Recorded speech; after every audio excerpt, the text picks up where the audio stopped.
नमस्कार, आज के क्लास में आपका स्वागत है। तो शुरू करते हैं आज का क्लास। मैं बेलूर मठ लाल बाग विद्यालय में शिक्षक हूँ। ये मेरे स्कूल का बिल्डिंग और ये मेरे स्कूल का पता।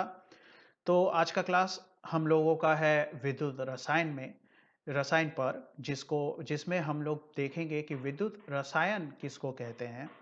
उसके बाद विद्युत रसायन में मुख्यतः हमें जिस चीज़ के बारे में पढ़ना होता है वो है विद्युत विच्छेदन। विद्युत विच्छेदन में ही हम लोग देखेंगे कि उसके क्या उदाहरण हैं और साथ ही साथ विद्युत विच्छेदन के कुछ उपयोग भी हम लोग देख लेंगे। आइए आगे बढ़ते हैं।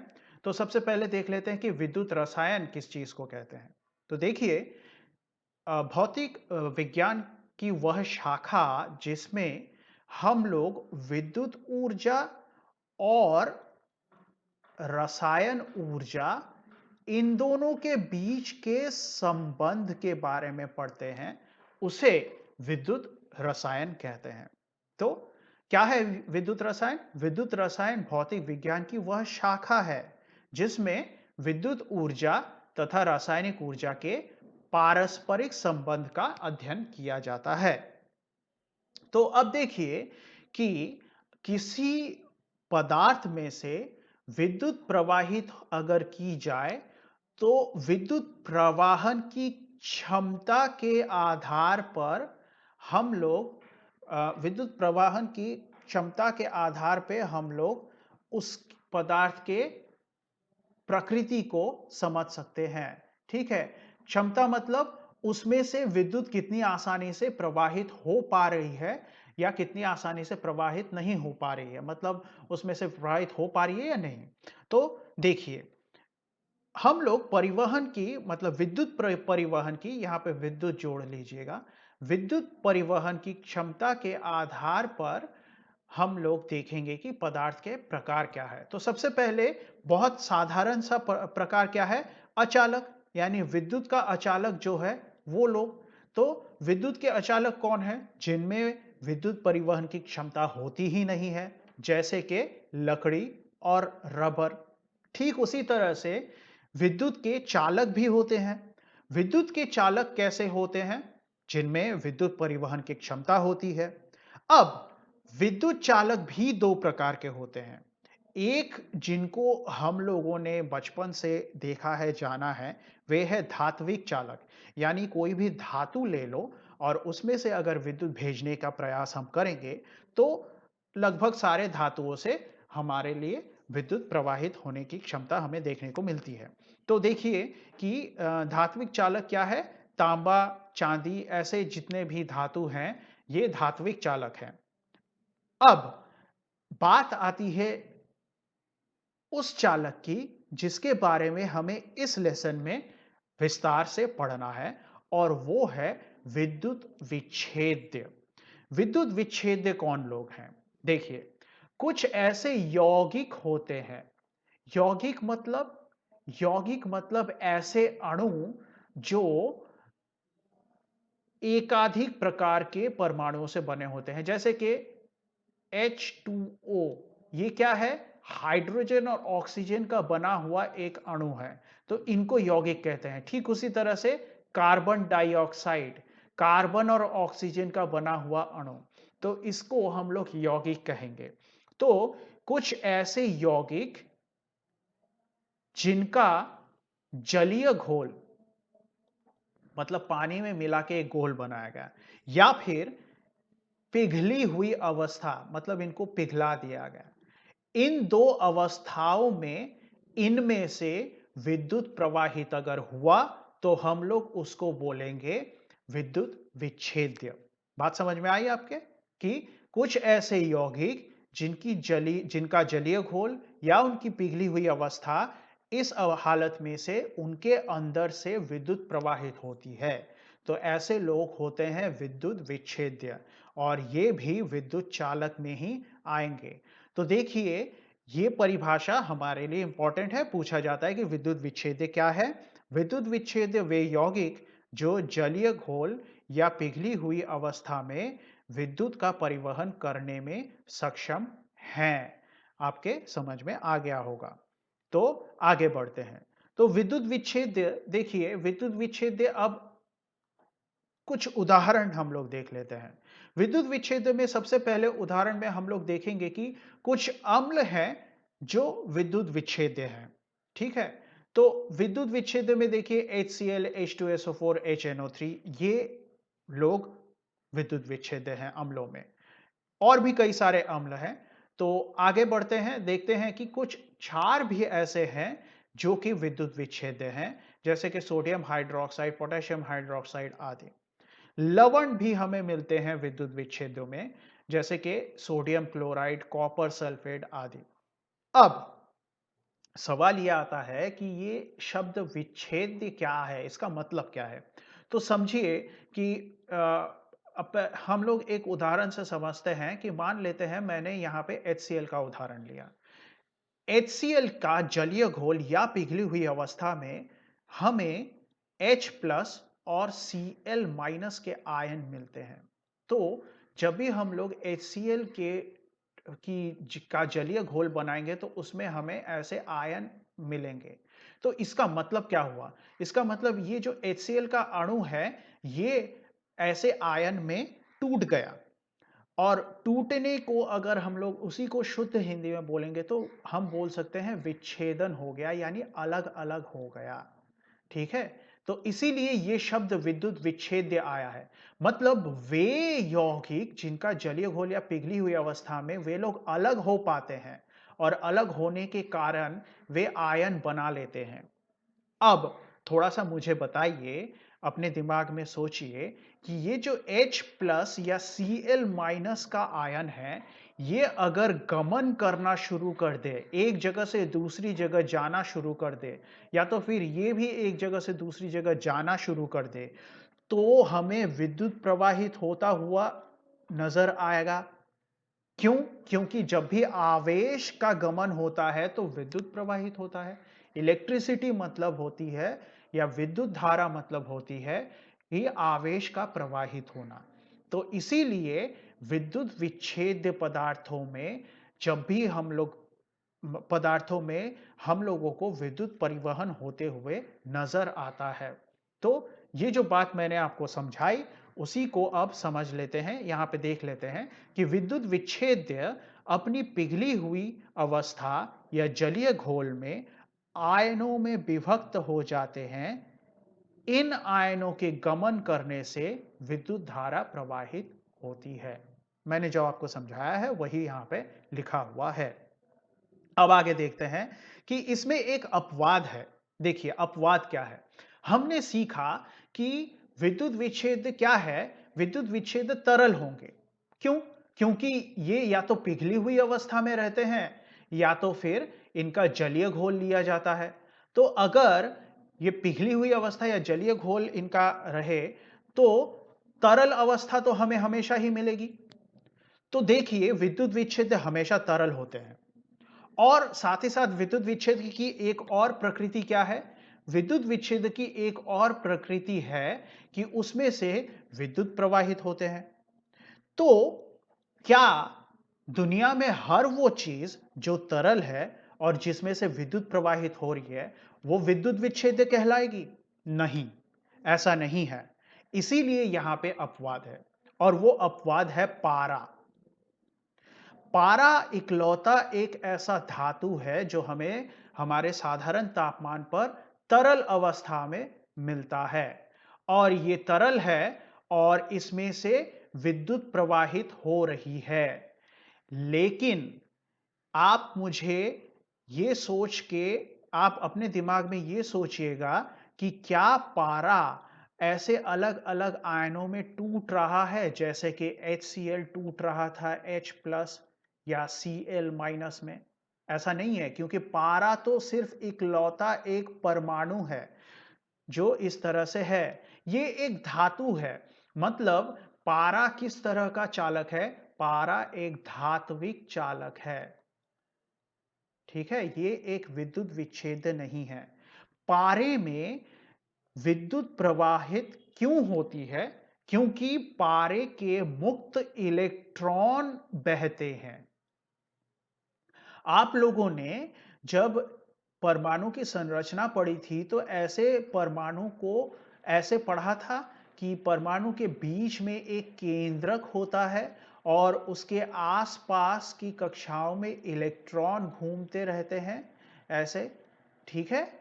तो ऐसे कक्षाओं में इलेक्ट्रॉन घूमते रहते हैं और बाहर की कक्षा में जो भी इलेक्ट्रॉन रहेंगे उन इलेक्ट्रॉनों में यह क्षमता होती है कि वो कुछ ऊर्जा ग्रहण करके ऐसे गमन कर पाए एक धातु के अंदर, तो उनमें विद्युत प्रवाहित होने लगती है।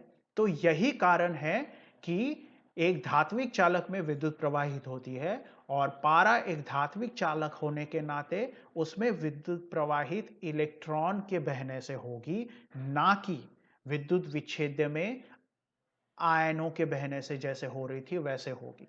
तो इसी बात को यहां पर अब समझते हैं कि पारा क्या है, एक तरल धातु है एवं विद्युत का सुचालक होते हुए भी विद्युत अविच्छेद्य है, क्योंकि पारे में विद्युत प्रवाह आयनों के विभक्त होने से नहीं बल्कि मुक्त इलेक्ट्रॉनों के बहने से होती है। तो अब आगे बढ़ते हैं और देखते हैं कि विद्युत विच्छेद कितने प्रकार के हो सकते हैं। तो देखिए, मुख्यतः हम लोग विद्युत विच्छेद को दो प्रकार में बांटते हैं। तो प्रकार जानने से पहले थोड़ा सा हम लोग समझ लेते हैं।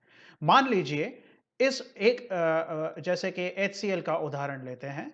HCl को अगर हमने इसका जलीय घोल हम लोग देखें तो इसके जलीय घोल में हमें पता है कि HCl H प्लस और Cl माइनस के आयन बनाएगा। मान लेते हैं कि हमने HCl के 5 अणु लिए, तो अगर 5 अणु लिए हैं तो 5 H प्लस के आयन और 5 Cl माइनस के आयन बनाएगा। ये बात आपके समझ में आ रही है? तो इसका मतलब क्या हुआ? इसका मतलब ये हुआ कि मैंने जितने HCl यहां पे डाले थे वो सारे के सारे बट गए। अब एक और उदाहरण लेते हैं और इस उदाहरण में हम लोग देखते हैं कि ये जो अम्ल है इसको एसिटिक अम्ल कहते हैं, CH3COOH।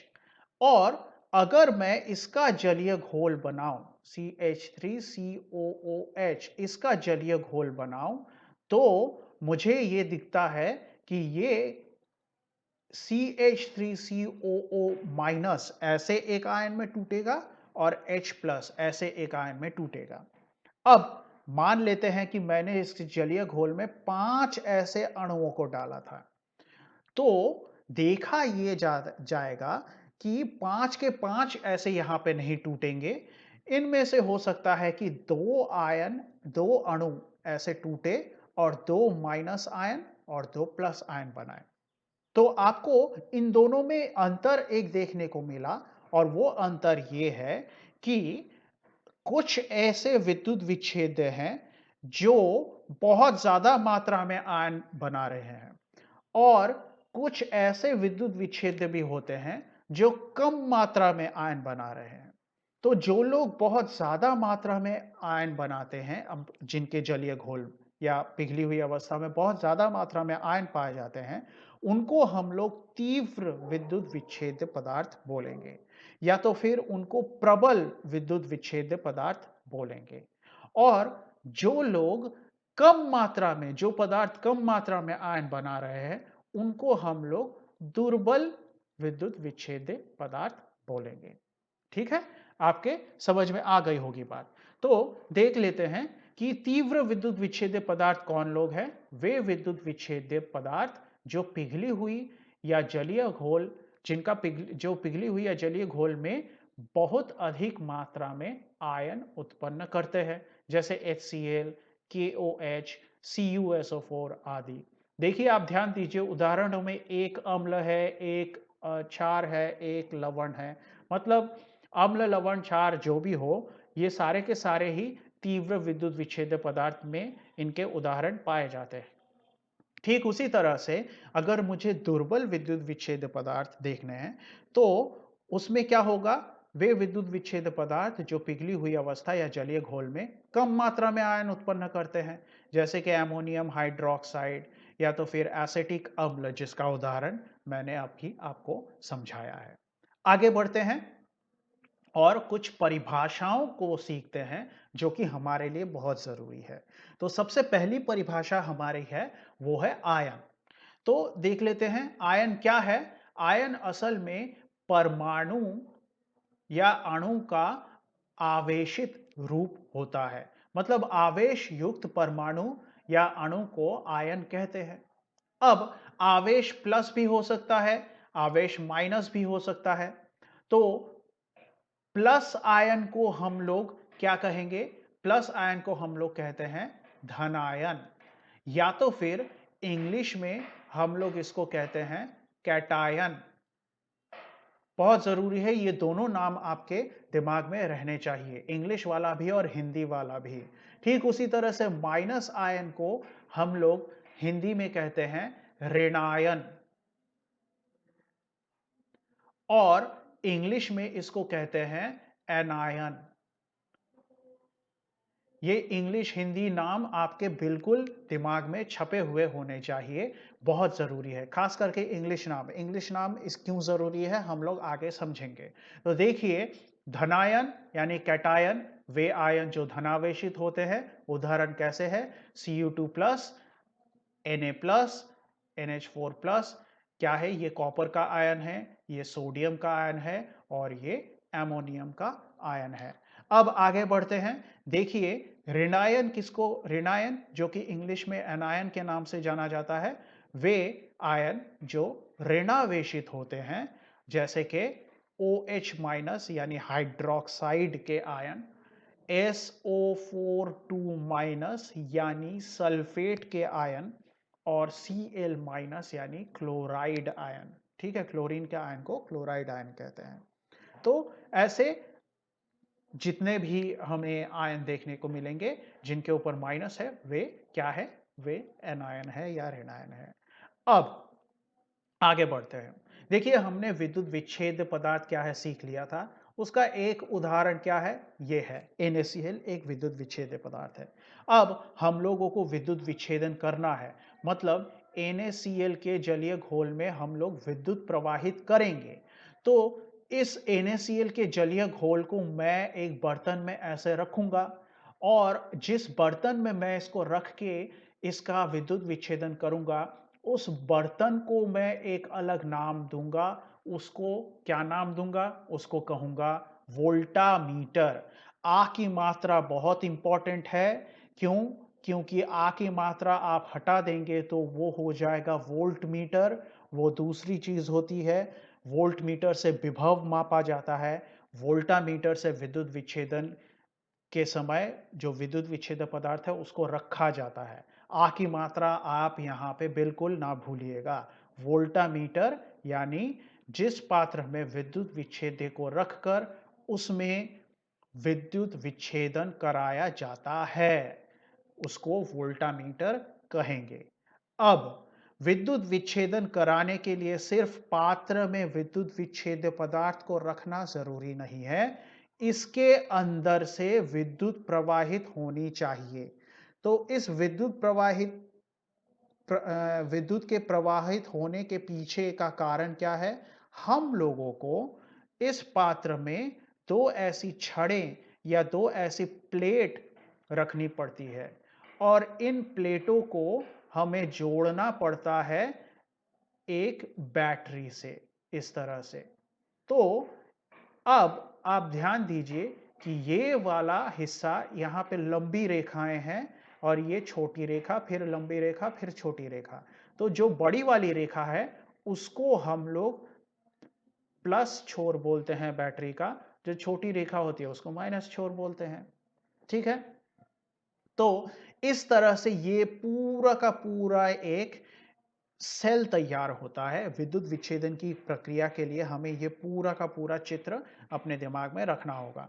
अब थोड़ा सा यहां पे देखिए, ये NaCl, इसका विद्युत विच्छेदन होता था, तो ये कैसे टूटता था? Na प्लस में टूटता था और Cl माइनस में टूटता था। ठीक है, अब मुझे थोड़ा सा बताइए कि जब अब यहां पे देखिए थोड़ा सा, यहां पे आप लोग समझ गए होंगे कि किस तरह से ये Na प्लस हुआ, ये Cl माइनस हुआ। क्यों? क्योंकि इसका विद्युत विच्छेदन हो गया है और ये इस तरल पदार्थ के अंदर Na प्लस और Cl माइनस इसके कई सारे घूम रहे हैं। थोड़ा सा इसको साफ करके मैं दिखा देता हूं आपको कि इस तरल पदार्थ के अंदर ही हमें इस तरल पदार्थ के अंदर हमें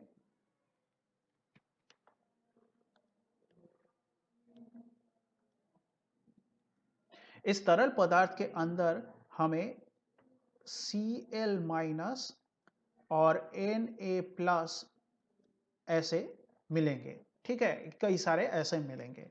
अब थोड़ा सा ध्यान दीजिए इसी चित्र में कि ये देखिए, ये जो छड़ है ये जुड़ा हुआ है प्लस छोर के साथ और ये वाला जो छड़ है ये जुड़ा हुआ है माइनस छोर के साथ। तो मुझे थोड़ा सा बताइए, जो माइनस छोर है वो इन दोनों में से किसको आकर्षित कर पाएगा? जाहिर सी बात है माइनस प्लस को आकर्षित कर पाएगा ऐसे। ठीक उसी तरह से जो जो प्लस छड़ है वो इन दोनों में से माइनस को आकर्षित कर पाएगा, प्लस माइनस को आकर्षित करेगा, है ना? तो आप लोगों के बात समझ में आ रही होगी। अब मैं इतना सब कुछ क्यों बता रहा हूं, थोड़ा सा ध्यान दीजिए। अभी हमने सीखा कि प्लस आयनों को क्या कहते हैं? कैट आयन कहते हैं। इंग्लिश वाला नाम इंपॉर्टेंट है, कैट आयन कहते हैं। माइनस आयन को क्या कहते हैं? एनायन कहते हैं। ठीक है, अब इस बात को ध्यान में रखिएगा। अब देखिए, ये जो दो छड़ हैं इनको भी अलग नाम दिया जाता है और इनका नाम अभी तक हमने सीखा नहीं है।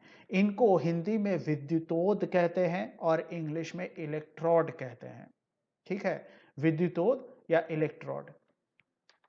तो देखिए, वोल्टामीटर में उपस्थित सुचालक धातु हो सकता है जैसे कि प्लैटिनम या कॉपर, ऐसे धातु के भी हो सकते हैं, या तो फिर अधातु के हो सकते हैं, जैसे कि ग्राफाइट। ऐसे सुचालक धातु या अधातु सुचालक ही होंगे, अधातु भी सुचालक ही होगा और धातु भी सुचालक ही होगा। ऐसे सुचालक धातु या अधातु के दो प्लेट या छड़ जो कि दो प्लेट या छड़ जो बैटरी के साथ जुड़े हैं।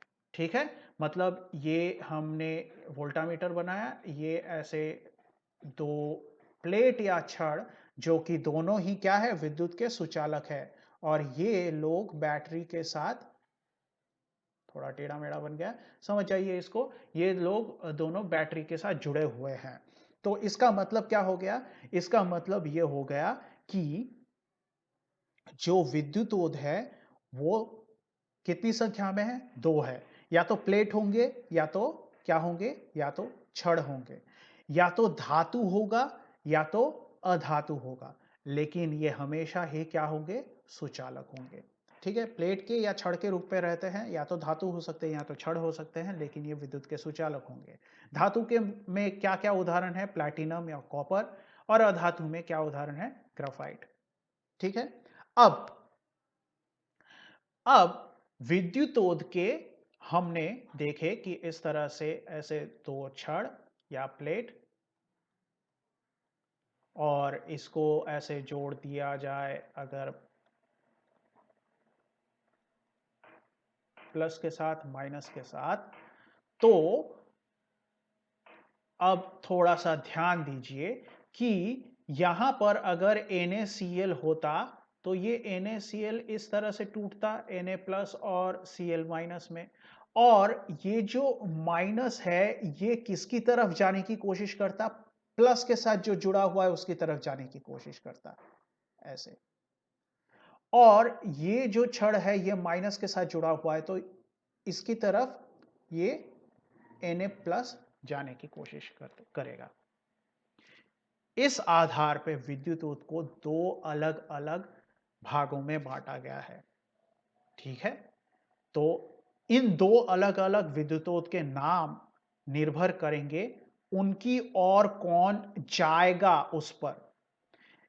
ये जो Cl माइनस है इसका इंग्लिश नाम याद रखिए क्या है, माइनस आयन का इंग्लिश नाम क्या है, एनायन है ना, एनायन। तो जिस छड़ की तरफ एनायन जाता है उसको हम लोग एनोड बोलेंगे। जिस छड़ की तरफ कैटायन जाता है उसको हम लोग कैथोड बोलेंगे। नामकरण कैसे हुआ यह समझना बहुत जरूरी है, बहुत लोग यहां पे गलती कर देते हैं। ठीक है, जिस छड़ की तरफ एनायन जाएंगे उनको एनोड कहते हैं, जिस छड़ की तरफ कैटायन जाएंगे उनको कैथोड कहते हैं। इसीलिए मैंने कहा था कि इंग्लिश नाम आप लोगों के दिमाग में बिल्कुल रहना चाहिए, तभी आप लोग इसमें कंफ्यूजन नहीं करेंगे। तो देख लेते हैं विद्युतोद। विद्युतोद के कैसे प्रकार हैं। एक विद्युतोद है धनोद, जिसको कहते हैं एनोड। ठीक है, इंग्लिश नाम ज्यादा इंपॉर्टेंट है ना कि हिंदी नाम। इंग्लिश नाम आप याद रखिएगा, अगर वो याद रहेगा तो धनोद आप बाद में उसको याद कर लीजिएगा। तो विद्युतोद में सबसे पहले हमें देखने को मिलता है एनोड। एनोड की तरफ कौन आएगा, एनोड की तरफ एनायन आते हैं, इसलिए उसका नाम एनोड है। ठीक है, तो दूसरा कौन है, दूसरा है कैथोड। ठीक है, जिसको हम लोग हिंदी में ऋणोद कहते हैं। हिंदी नाम अभी याद रखने की जरूरत नहीं है, अभी पहले आप कैथोड और एनोड ही याद रखिएगा। उसके बाद अगले रिवीजन में जब आप आइएगा तो कोशिश कीजिएगा हिंदी नाम याद हो जाए, लेकिन फिर भी हिंदी नाम से ज्यादा जरूरी इंग्लिश नाम होगा आपके लिए। तो आगे बढ़ते हैं। तो देखिए एनोड कौन है। एनोड वो छड़ है, वो विद्युतोद है जो किसके साथ जुड़ा हुआ है, जो बैटरी के प्लस छोर के साथ जुड़ा हुआ है और अपनी ओर किसको खींच रहा है, अपनी ओर एनायन को खींच रहा है। तो देख लेते हैं कि वह विद्युतोद जो बैटरी के धनात्मक छोर से जुड़ा होने के कारण अपनी ओर एनायनों को आकर्षित करता है। ठीक है, ठीक इसी तरह से इधर कैथोड। कैथोड वो छड़ है जो माइनस छोर के साथ बैटरी के जुड़ा हुआ है और अपनी ओर प्लस आयन को यानी कैटायन को आकर्षित कर रहा है। तो देखिए वह विद्युतोद जो बैटरी के ऋणात्मक छोर से जुड़े होने के कारण अपनी ओर कैटायनों को आकर्षित करता है। अब आगे बढ़ते हैं और देखते हैं कि विद्युत विच्छेदन के कुछ उदाहरण। इस उदाहरण में सबसे पहले हम लोग देखेंगे, सबसे साधारण उदाहरण वो है सोडियम क्लोराइड का विद्युत विच्छेदन। तो सोडियम क्लोराइड के विद्युत विच्छेदन में हम लोग सबसे पहले इस विच्छेदन में हो क्या रहा है वो समझ लेते हैं। तो देखिए ये याद कीजिए क्या है, ये पात्र, इसका एक नाम है, ये है वोल्टामीटर। बिल्कुल सही, ये वोल्टामीटर है। अब इस वोल्टामीटर के अंदर ये आपको एक तरल पदार्थ दिख रहा है। इस तरल पदार्थ को क्या कहते हैं, इस तरल पदार्थ को आप अपने दिमाग में अगर आपके ये बात शब्द आ रहा होगा तो बहुत अच्छा, विद्युत विच्छेद्य कहते हैं। और इस तरल पदार्थ में ये दो छड़ रखे गए हैं।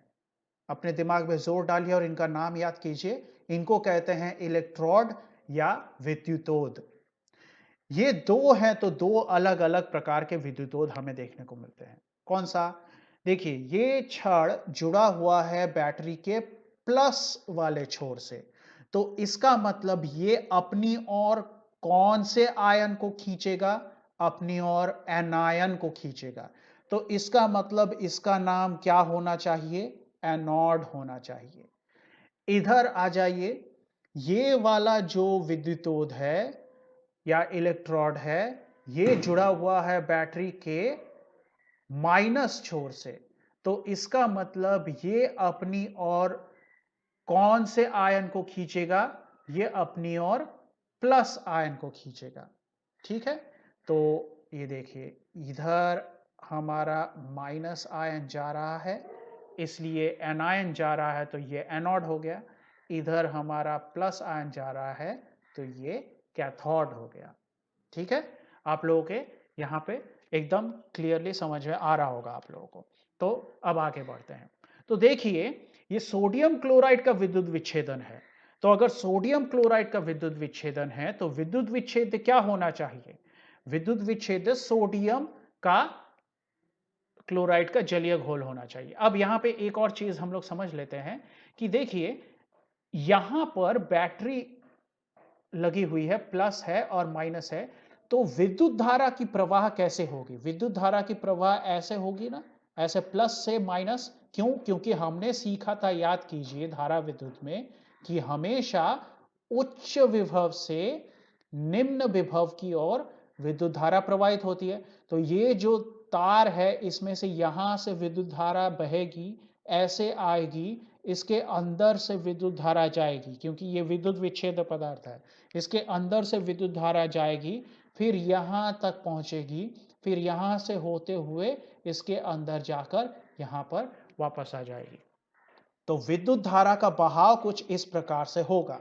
ठीक है, और जिन लोगों को, आप में से जिन लोगों को यह लग रहा होगा कि यहां से इसके अंदर से विद्युत कैसे प्रवाहित होगी, तो आप याद रखिए कि हम लोग विद्युत परिवहन देख रहे हैं। विद्युत परिवहन में विद्युत विच्छेद्य पदार्थ विद्युत के चालक होते हैं, उनमें से विद्युत प्रवाहित होती है, तभी उनको विद्युत चालक के इसमें भाग में डाला गया था, धात्विक चालक के साथ।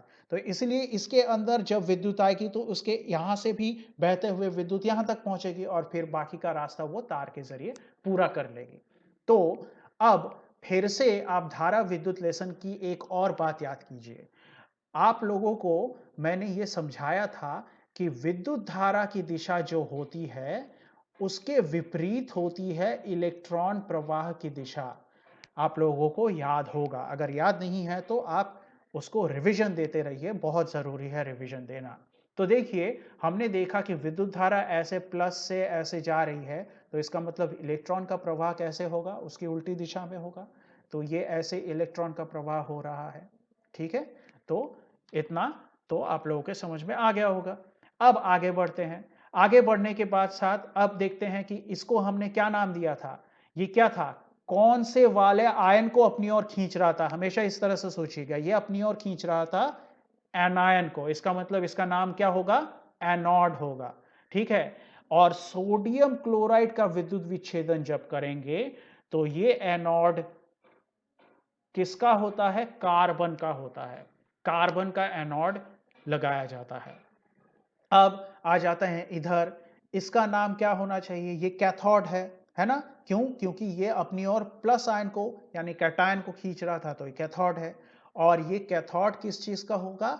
ये सोडियम क्लोराइड के विद्युत विच्छेदन में लोहे का कैथोड इस्तेमाल किया जाता है। अब आगे बढ़ते हैं। ये जो विद्युत विच्छेद्य पदार्थ है, ये क्या है? हम लोग सोडियम क्लोराइड का विद्युत विच्छेदन कर रहे हैं। तो यहां पर हम लोग सोडियम क्लोराइड का जलीय घोल या तो फिर उसकी गलित अवस्था लेंगे। तो हम लोग देखते हैं कि हमने यहां पर सोडियम क्लोराइड की गलित अवस्था को विद्युत विच्छेदन के विच्छेद्य के रूप में लिया है। और उसमें से, इस विद्युत विच्छेद में से जब हम लोग ऐसे विद्युत प्रवाहित करेंगे तो क्या होगा? हमें Na प्लस तथा Cl माइनस के आयन मिलेंगे। मतलब NaCl का विच्छेदन हो जाएगा Na प्लस तथा Cl माइनस के आयन में। तो वही अब हमें चित्र में भी देखने को मिलेगा। देखिए, ये Na प्लस का आयन हमें यहाँ पे मिल गया। एक आयन नहीं मिलेगा, कई सारे मिलेंगे। हमारी सुविधा के लिए हमने यहाँ पे सिर्फ एक ही आयन हमें देखने को मिल रहा है। यहाँ पे तो कई सारे आयन हैं। ठीक है, बस एक ही आयन हमारे लिए काम का है, क्योंकि हमें बस समझना है कि यहाँ पे हो क्या रहा है। तो उसके साथ ही साथ कौन से वाले आयन मिलेंगे? Cl माइनस के आयन मिलेंगे। अब आपके दिमाग में अब आ रहा होगा, देखिए ये प्लस है और ये माइनस आयन, तो इसका मतलब क्या होगा?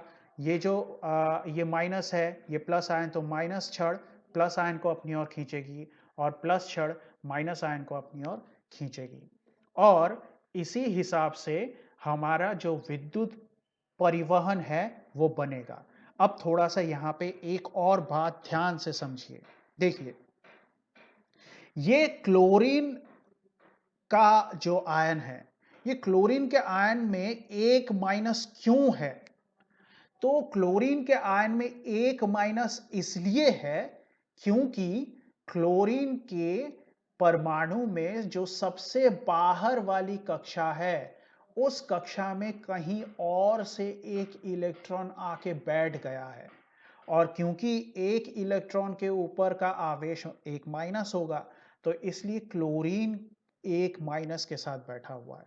तो इसका मतलब क्या हुआ? इसका मतलब कि ये जो एक क्लोरीन का परमाणु था, इस पे एक इलेक्ट्रॉन ज्यादा आ गया था, इसलिए उसके ऊपर एक माइनस बैठा हुआ है। तो मतलब क्लोरीन के पास एक इलेक्ट्रॉन ज्यादा है।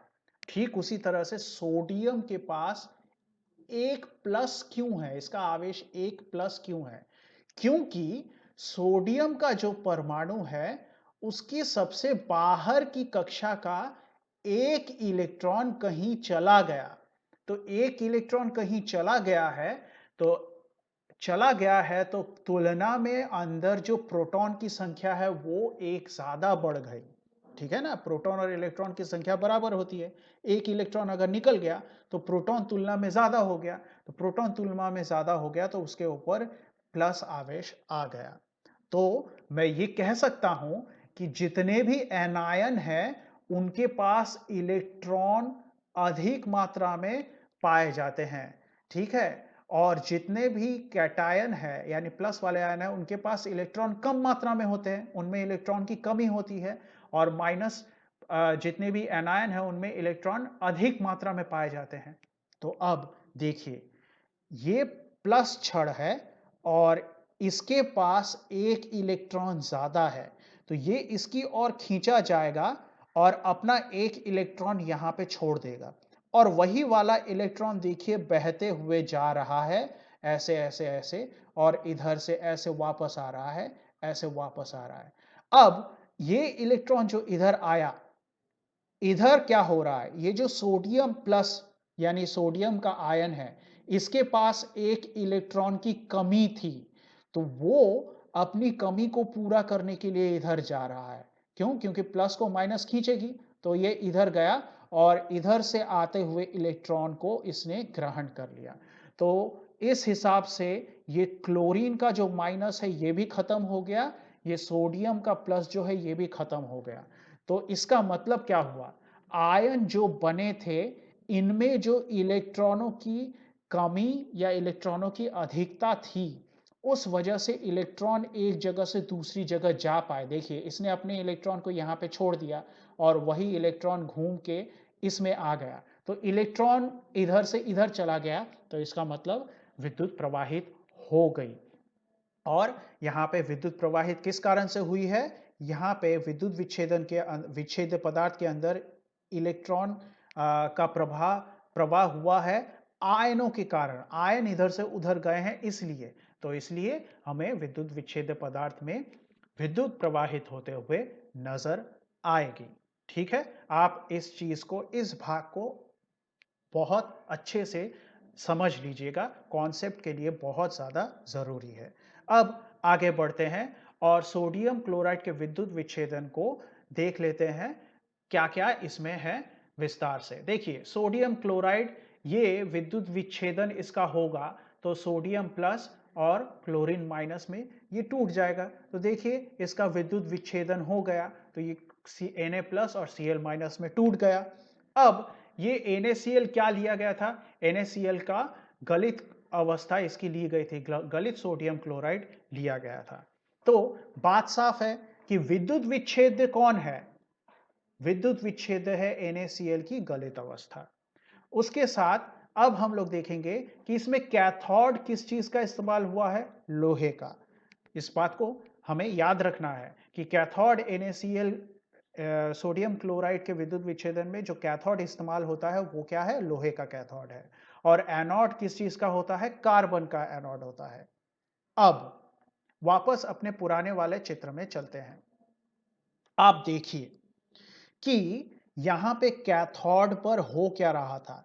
कैथोड पर एक कैटायन आकर इलेक्ट्रॉन ले रहा था, ठीक है ना, Na+ ने इलेक्ट्रॉन लिया। इधर एनोड पे क्या हो रहा है, एनोड पे एक एनायन आकर यहां पे अपना इलेक्ट्रॉन दे रहा है। अब इधर आते हैं, तो एक बात अब आगे हमें समझने की जरूरत है।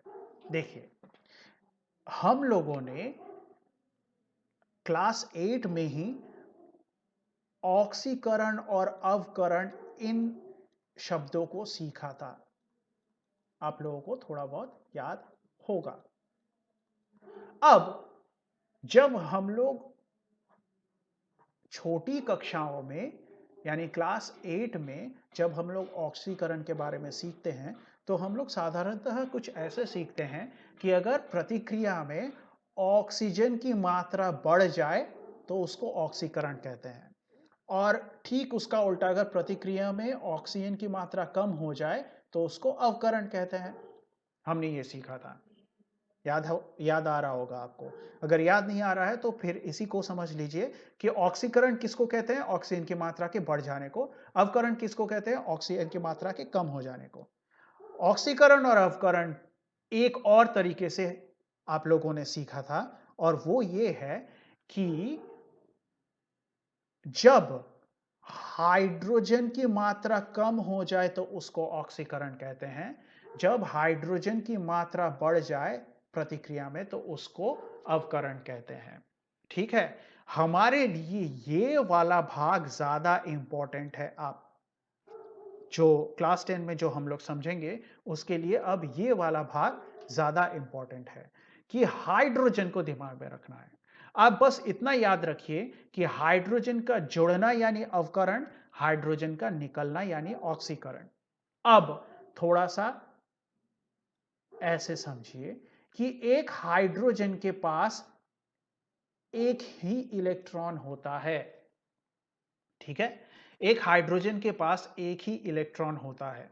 अब मान लीजिए कि हमारे पास एक परमाणु है और उसके साथ एक हाइड्रोजन जुड़ गया, तो किसी परमाणु के साथ अगर हाइड्रोजन जुड़ता है तो उसको हम लोग क्या कहते हैं, अवकरण कहते हैं।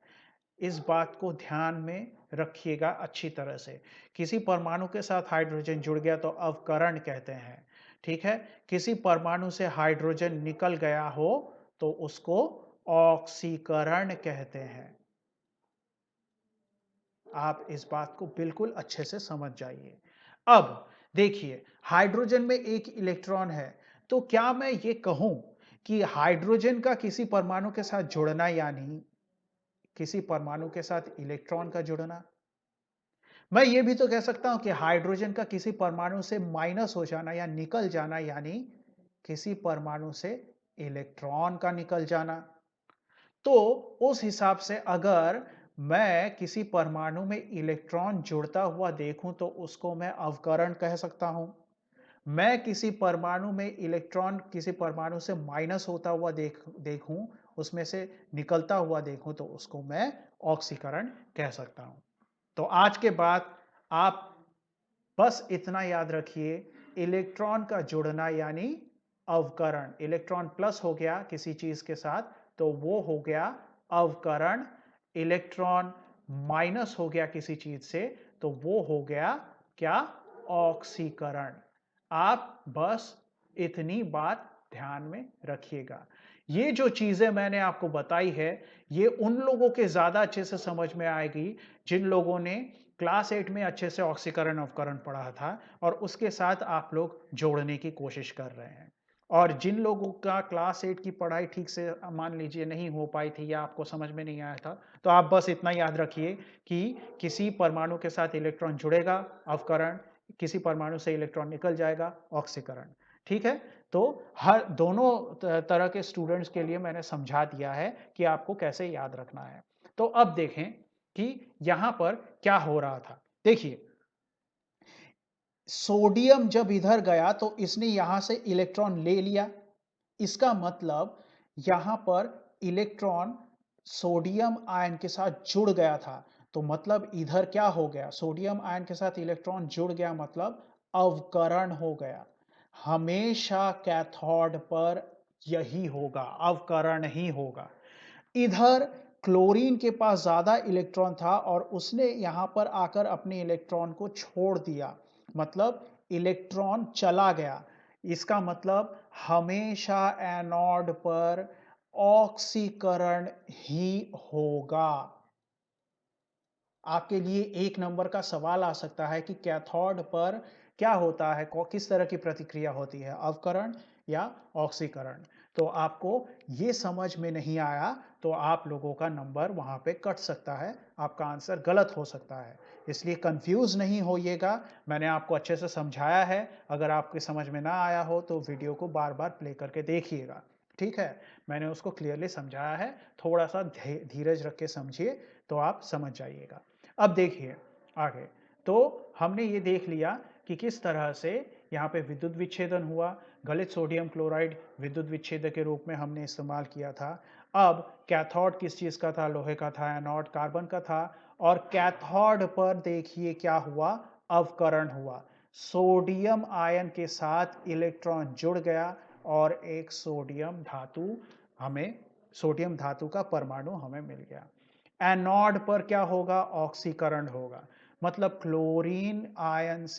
क्लोराइड के आयन से एक इलेक्ट्रॉन माइनस हो जाएगा और हमें सिर्फ क्लोरीन मिलेगा। तो इस तरह से हमें यहां पर सोडियम क्लोराइड का विद्युत विच्छेदन होता हुआ नजर आएगा। अब थोड़ा सा ध्यान दीजिए कि ये जो क्लोरीन हमें मिला है, ये प्रकृति में कभी इस तरह से नहीं रहता है, ठीक है। क्लोरीन एक द्विपरमाण्विक अणु है। द्विपरमाण्विक अणु मतलब ऐसे अणु जो दो परमाणुओं से बने होते हैं। तो क्लोरीन का ये परमाणु और क्लोरीन का ये परमाणु, इन दोनों, सॉरी, क्लोरीन का आ, तो तो क्लोरीन का ये परमाणु और क्लोरीन का ये परमाणु, इन दोनों को मिला दोगे तो एक क्लोरीन का अणु बनेगा जो कि द्विपरमाण्विक होगा। तो यहां पर कभी भी हमें प्रकृति में ऐसे अवस्था में क्लोरीन नहीं मिल सकता। तो इसलिए जो एनोड पर हमें क्लोरीन गैस मिलेगा वो कभी भी ऐसे नहीं मिलेगा, वो हमेशा ही इस रूप में मिलेगा। तो उसके लिए हमें और एक क्लोरीन का आयन चाहिए और उस क्लोरीन के आयन से भी इलेक्ट्रॉन निकलेगा। तो एक क्लोरीन के आयन से एक इलेक्ट्रॉन माइनस हो रहा था, तो दो क्लोरीन के आयन से दो इलेक्ट्रॉन माइनस हो जाएंगे और इसी के साथ हमें क्लोरीन का गैस बनता हुआ नजर आएगा एनोड पर, जो कि ऐसे निकल आएगा गैस के रूप में। तो इतनी बात आप लोगों के समझ में आ गई होगी। अब देखिए कि हमने जो यहां पर दिखाया है उसी को यहां पे विस्तारित रूप में लिख दिया है। कैथोड पर सोडियम आयन का अवकरण होकर सोडियम धातु प्राप्त होता है तथा एनोड पर क्लोरीन का ऑक्सीकरण होकर क्लोरीन गैस का उत्सर्जन होता है। ठीक है, उत्सर्जन मतलब ये गैस निकल जाती है। अब आगे बढ़ते हैं और अब देखेंगे कि विद्युत विच्छेदन के उदाहरण में कॉपर सल्फेट का विद्युत विच्छेदन कैसे होता है। याद रखिए, कॉपर सल्फेट का विद्युत विच्छेदन इंपॉर्टेंट है क्योंकि यहां पे कुछ ऐसी घटनाएं होंगी जिनमें हमें समझने की बहुत जरूरत है, इसलिए इसको ध्यान से सुनिएगा, ठीक है, और कोशिश कीजिएगा कि पहली बार में ही आपको समझ में आ जाए। तो देखते हैं। देखिए, कॉपर सल्फेट के विद्युत विच्छेदन में हम लोगों को फिर से इसी तरह का चित्र दिख रहा है, ठीक है। बात तो वही है कि ये क्या है, पात्र, इसका नाम क्या है, बोलने की कोशिश कीजिए, ये है वोल्टामीटर। इसके अंदर ये तरल पदार्थ क्या है, ये विद्युत विच्छेद्य है, मतलब जिसका विद्युत विच्छेदन हम लोग करेंगे वो है ये। और इस तरल पदार्थ में दो छड़ ऐसे है, तो इस छड़ को हमने बैटरी के प्लस तार के साथ जोड़ दिया है, ठीक है। और इधर वाले छड़ को हमने बैटरी के माइनस तार के साथ जोड़ दिया है। अब यहां पर अगर मुझे प्लस और माइनस आयन मिलते हैं तो इस छड़ की तरफ कौन सा आयन जाएगा, बिल्कुल सही, इस छड़ की तरफ माइनस आयन जाएगा। और माइनस आयन को इंग्लिश में कहते हैं एनायन। तो इस छड़ को हम लोग क्या कहेंगे, इस छड़ को हम लोग कहेंगे एनोड। ठीक उसी तरह से ये जो छड़ है ये माइनस छोर के साथ जुड़ा हुआ है, तो ये इस आयन को यानी प्लस आयन को खींचेगी, और प्लस आयन को इंग्लिश में कहते हैं कैटायन। तो इसलिए ये जो छड़ है इसको हम लोग नाम देंगे कैथोड। ठीक है, तो ये अब तक आपके दिमाग में बैठ गया होगा। तो अब आगे बढ़ते हैं। तो देखिए कि फिर से वही, इधर से इलेक्ट्रॉन मतलब ये प्लस से माइनस की ओर विद्युत प्रवाहित हो रही है, तो इलेक्ट्रॉन की धारा विपरीत प्रवाहित होगी ऐसे। अब ये वाला छड़ कौन सा था? ये खुद प्लस है, खींच किसको रहा था? एनायन को खींच रहा था, तो इसका नाम क्या होना चाहिए? एनोड होना चाहिए। तो ये एनोड। और कॉपर सल्फेट के विद्युत विच्छेदन में ये एनोड किस चीज का होता है? तांबे का होता है। ठीक उसी तरह से अब हम लोग इसको देखेंगे, तो ये कौन से आयन को अपनी ओर खींच रहा था? कैटायन को। तो इसका नाम क्या होना चाहिए? कैथोड। और कॉपर सल्फेट के विद्युत विच्छेदन में ये कैथोड किस चीज का बना होता है? तो ये भी तांबे का बना होता है। ठीक है, अब आगे बढ़ते हैं।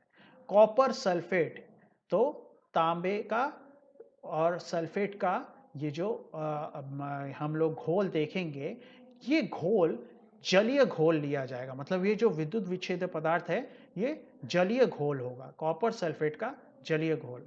अब थोड़ा सा सोच के बताइए, कॉपर सल्फेट का जलीय घोल मतलब उसके अंदर कॉपर के आयन होंगे, उसके अंदर सल्फेट के आयन होंगे, और जलीय घोल भी है। जलीय घोल यानी उसके अंदर H प्लस के भी आयन होंगे और OH माइनस के भी आयन होंगे। क्यों? क्योंकि जल मतलब H2O, और H2O को आप ऐसे तोड़िए तो H प्लस और OH माइनस आपको दिखेगा। H2O, देखिए 2H 1O, लेकिन ये ऐसे टूट के H प्लस और OH माइनस में विभक्त हो जाता है। तो हमें यहां पर 4 अलग अलग आयन नजर आएंगे। इसीलिए मैंने आपसे कहा था कि कॉपर सल्फेट के विद्युत विच्छेदन को समझना जरूरी है। तो देखिए यहां पर क्या हुआ, इसके जलीय घोल में विद्युत प्रवाहित होने पर कॉपर सल्फेट का विच्छेदन हो गया, तो कॉपर Cu2 प्लस और SO42 माइनस के आयन मिल जाएंगे हमें।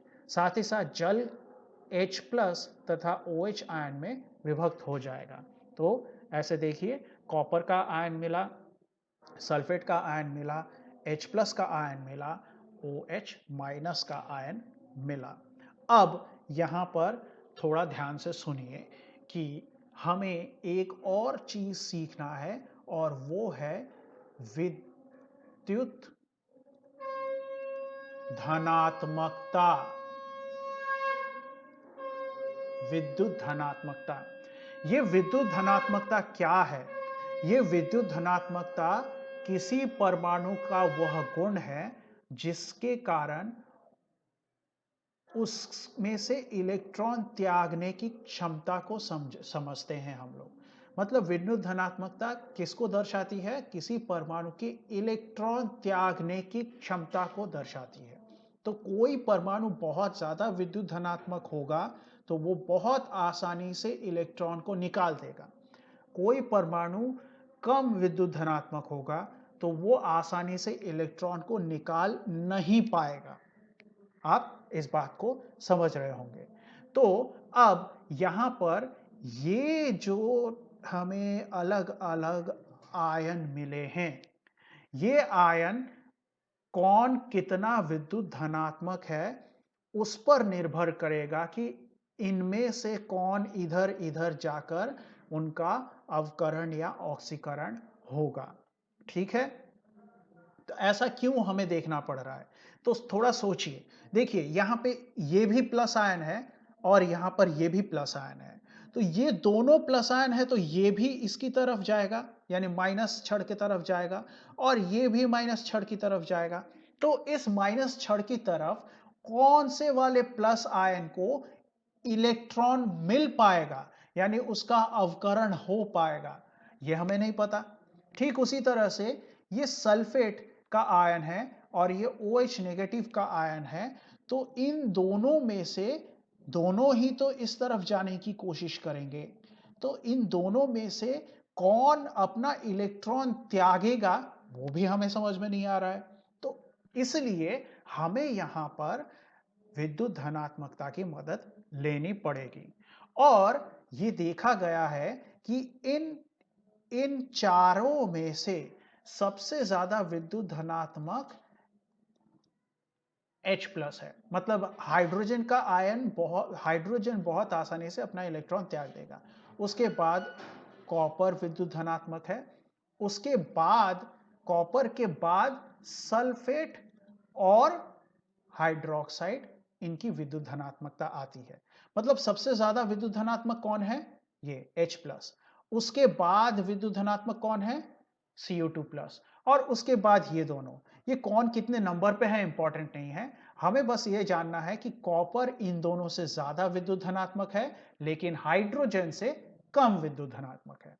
अब इसका इस्तेमाल हम लोग करेंगे ये समझने के लिए कि इसके विद्युत विच्छेदन में कौन इधर जाकर इलेक्ट्रॉन ग्रहण कर पाएगा और कौन इधर इलेक्ट्रॉन त्याग कर पाएगा। ठीक है, तो देखिए, हमने देखा कि H प्लस और Cu2 प्लस में ये ज्यादा विद्युत धनात्मक है और ये कम विद्युत धनात्मक है। तो विद्युत धनात्मक मतलब कितनी आसानी से इलेक्ट्रॉन ये निकाल पा रहे हैं। अगर हम लोग इस बात को ऐसे समझे कि जो कोई बहुत आसानी से इलेक्ट्रॉन निकाल पाता है, क्या वो आसानी से इलेक्ट्रॉन ले पाएगा? नहीं। आसानी से इलेक्ट्रॉन निकाल देने का मतलब होता है उसके अंदर ये इच्छा है कि वो हमेशा इलेक्ट्रॉन को बाहर निकाले, बाहर छोड़े। तो जो इलेक्ट्रॉन को निकाल देना चाहता है वो वापस लेना चाहेगा? ऐसा नहीं होगा। तो इन दोनों में इलेक्ट्रॉन निकालने की इच्छा हाइड्रोजन में ज्यादा है, लेकिन कॉपर में कम है। इसलिए हाइड्रोजन और कॉपर के बीच में ये कॉपर यानी तांबे का आयन इधर जाकर इलेक्ट्रॉन ग्रहण करता है और उसका अवकरण होता है। ठीक है, आपके समझ में आई क्या बात? यहां पे क्या हुआ? यहां पे विद्युत धनात्मक कौन है? ये ज्यादा विद्युत धनात्मक है, ये कम विद्युत धनात्मक है। ये चाहता है कि इलेक्ट्रॉन बाहर निकल जाए। अगर ये ज्यादा चाहता है कि इलेक्ट्रॉन बाहर निकल जाए, तो ये नहीं चाहेगा कि इलेक्ट्रॉन वापस उसको मिले। तो इसका मतलब इसकी तुलना में इसको इलेक्ट्रॉन मिल जाएगा, तो इसको ज्यादा ये, क्योंकि इसकी इच्छा उतनी ज्यादा नहीं है कि इलेक्ट्रॉन त्याग दे, इसलिए यहां पे ये इलेक्ट्रॉन ग्रहण कर लेता है। मतलब ये हाइड्रोजन की तुलना में कम विद्युत धनात्मक होने के कारण यहां पर आकर इसका अवकरण हो जाता है, मतलब इसको इलेक्ट्रॉन मिल जाता है। अब इस तरफ आते हैं। ये तो चला गया, मतलब इसका तो काम खत्म हो गया। ये हमने देखा कि ये यहां पर आकर अवकरण हो गया। अब बचा है ये और ये दोनों ही इधर जाएंगे, क्योंकि इन दोनों के पास इलेक्ट्रॉन ज्यादा है और इन दोनों को इलेक्ट्रॉन यहां पे छोड़ देना है। और इलेक्ट्रॉन निकाल देने का मतलब क्या है? ऑक्सीकरण होना। अब सवाल ये आता है कि इस तरफ किसका ऑक्सीकरण होगा? तो देखा ये गया है कि सल्फेट और हाइड्रोक्साइड से ज्यादा विद्युत धनात्मक कौन है? कॉपर है। और ये तांबे का बना हुआ है, देखिए ये तांबे का बना हुआ है। तो देखा ये गया है कि सल्फेट और हाइड्रोक्साइड में से कोई यहां पे इलेक्ट्रॉन त्याग नहीं कर पाता है, क्योंकि ये तांबे का छड़, इसके अंदर का तांबे का परमाणु ही इलेक्ट्रॉन निकाल के खुद वापस बाहर आ जाता है यहां से, और इधर कॉपर का एक आयन बन जाता है। और ये कॉपर का आयन फिर इधर से इधर जाके उसका अवकरण हो जाएगा।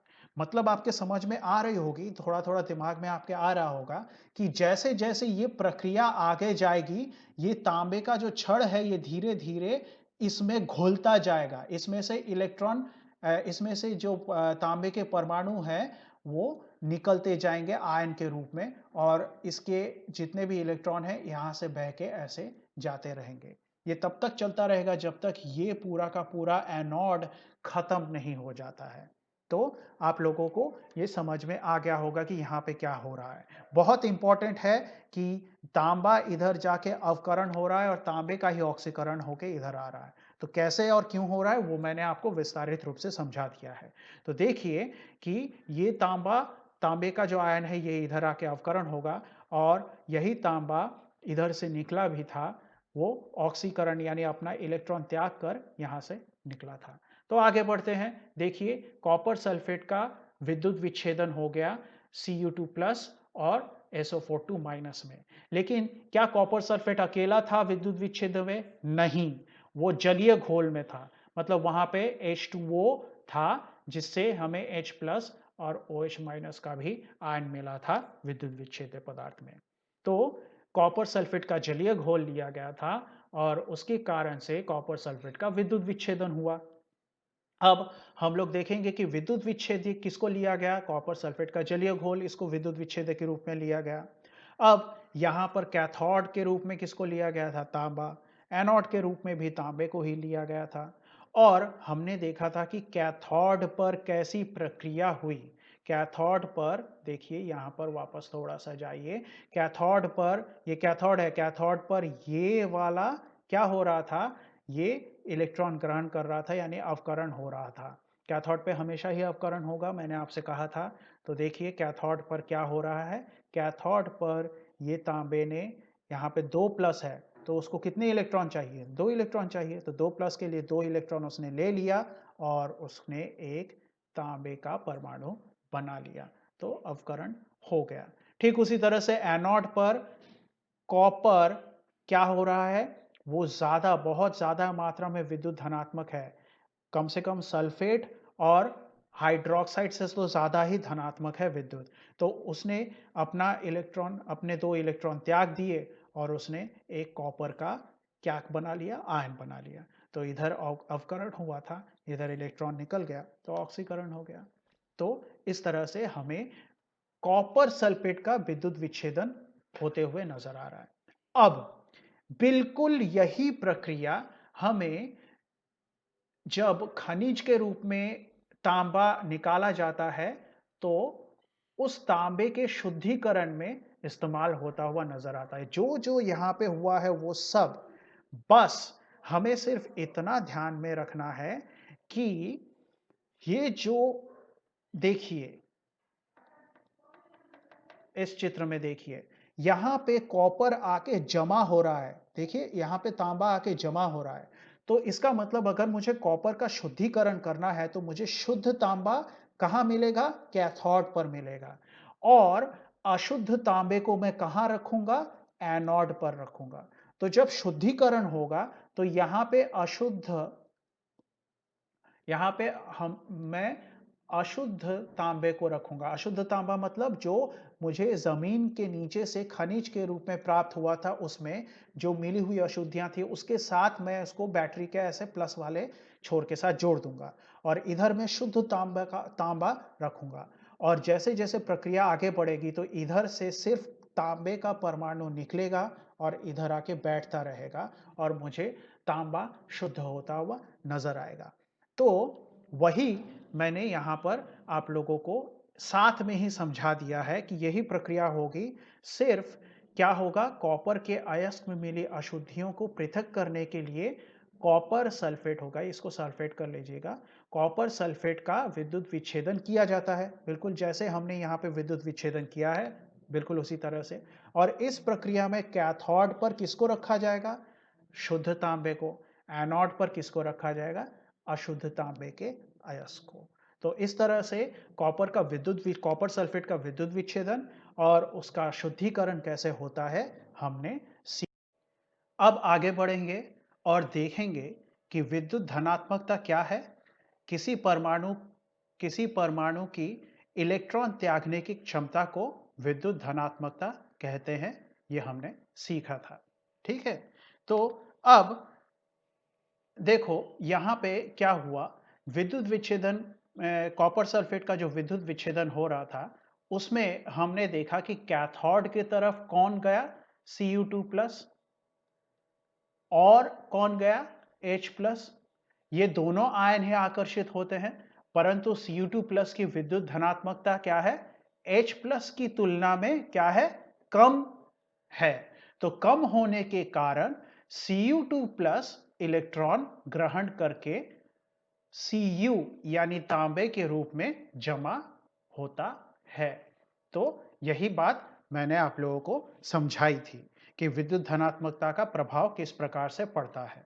अब आगे एनोड पर क्या होगा? एनोड की तरफ देखिए, OH माइनस और SO42 माइनस यानी हाइड्रोक्साइड और सल्फेट के आयन आकर्षित तो होते हैं, परंतु इनका ऑक्सीकरण नहीं होता। ऐसा क्यों होता है? क्योंकि तांबा तुलना में अधिक धनात्मक होने के कारण एनोड पर Cu2 प्लस के आयन बनाते हैं। ठीक है, Cu2 प्लस के आयन बनते हैं। तो इस तरह से हमें कैथोड और एनोड पर किस प्रकार से कॉपर सल्फेट का विद्युत विच्छेदन हो रहा है वो समझ में आ गया। और इसके पीछे का सबसे बड़ा कारण क्या है? विद्युत धनात्मकता।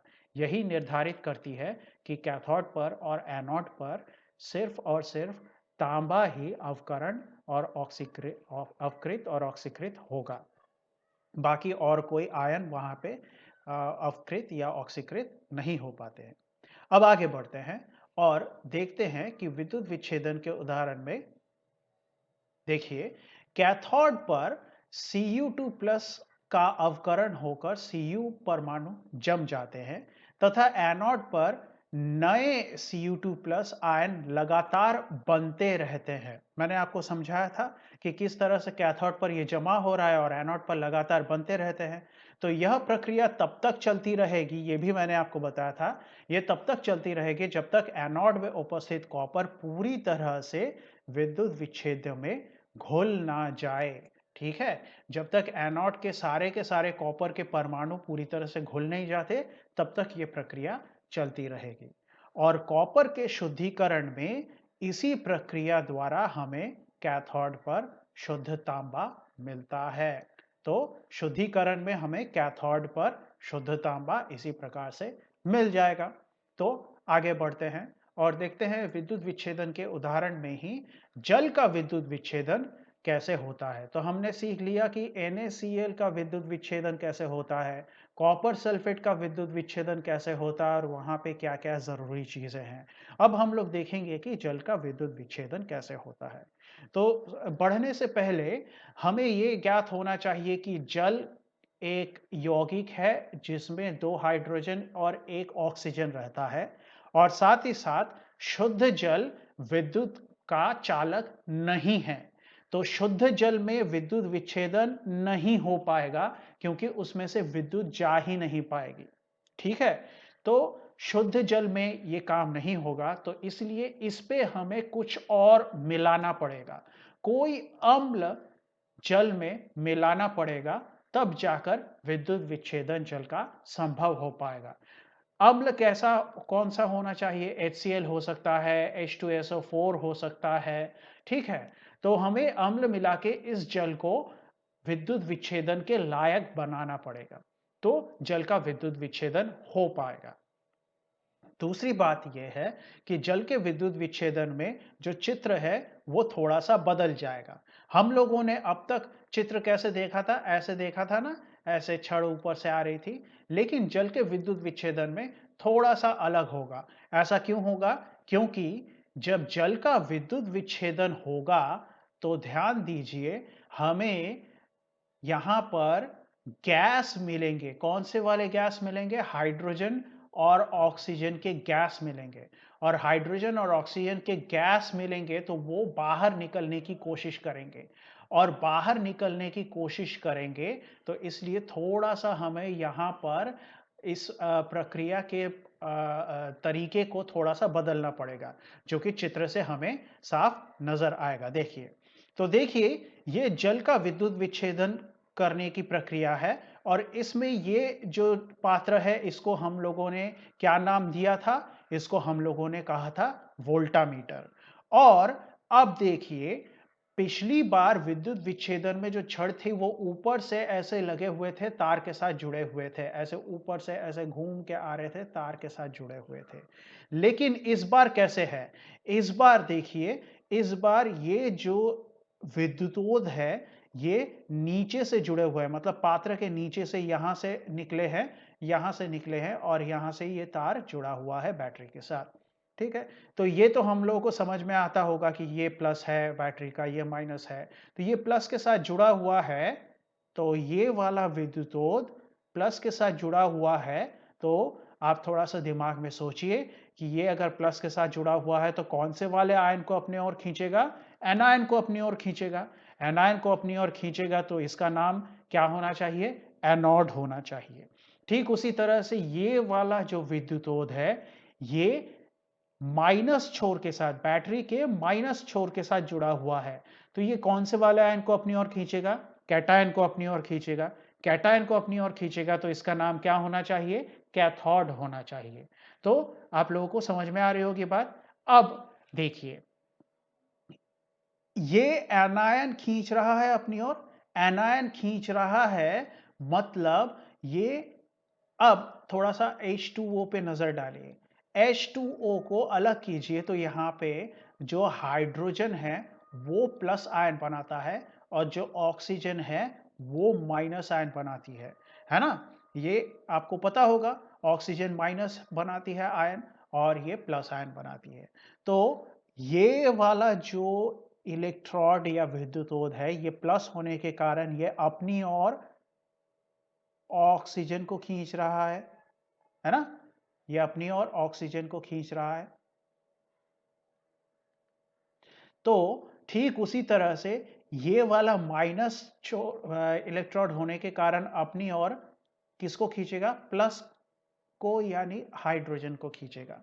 अब हमने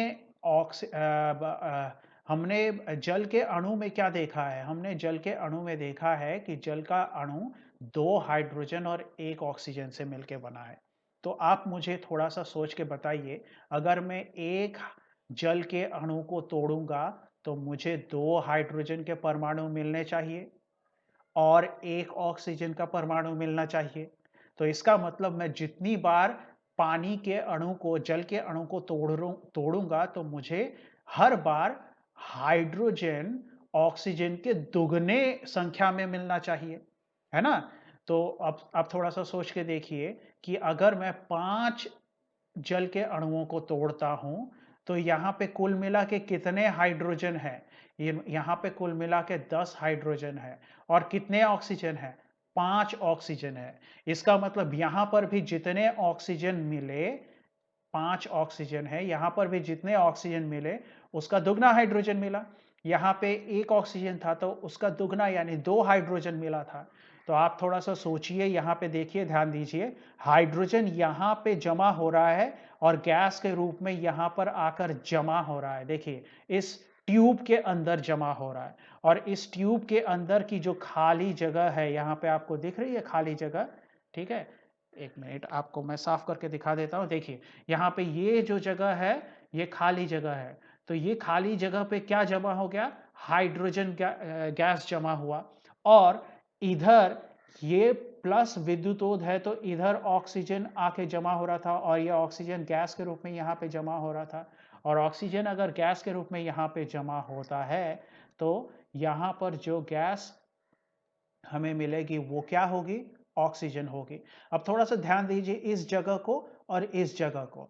ये जगह, ये जो हाइड्रोजन की जगह है, ये ऑक्सीजन की जगह से ज़्यादा है ना? क्यों ज़्यादा है? क्योंकि, और सिर्फ ज़्यादा ही नहीं, दुगनी है, लगभग दुगनी है। देखिए, तो इसका मतलब क्या हो गया कि जितनी बार एक पानी का अणु टूट रहा है, ऑक्सीजन जितना बन रहा है, उसका डबल हाइड्रोजन गैस बन रहा है। तो ये चित्र बनाने का तरीका आप लोगों के समझ में आ गया होगा। तो अब आगे बढ़ते हैं।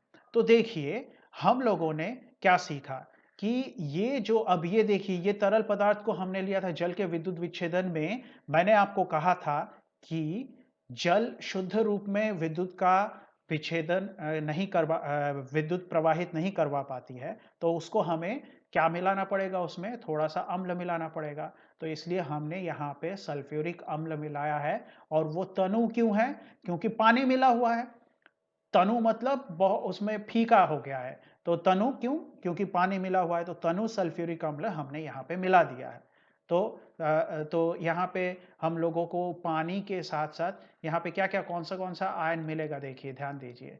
H+ मिलेगा, OH- मिलेगा, ठीक है? और SO4 2- मिलेगा, है ना? क्यों? क्योंकि जल टूटेगा तो ये बनेगा H+OH- और H2SO4 टूटेगा तो भी ये बनेगा,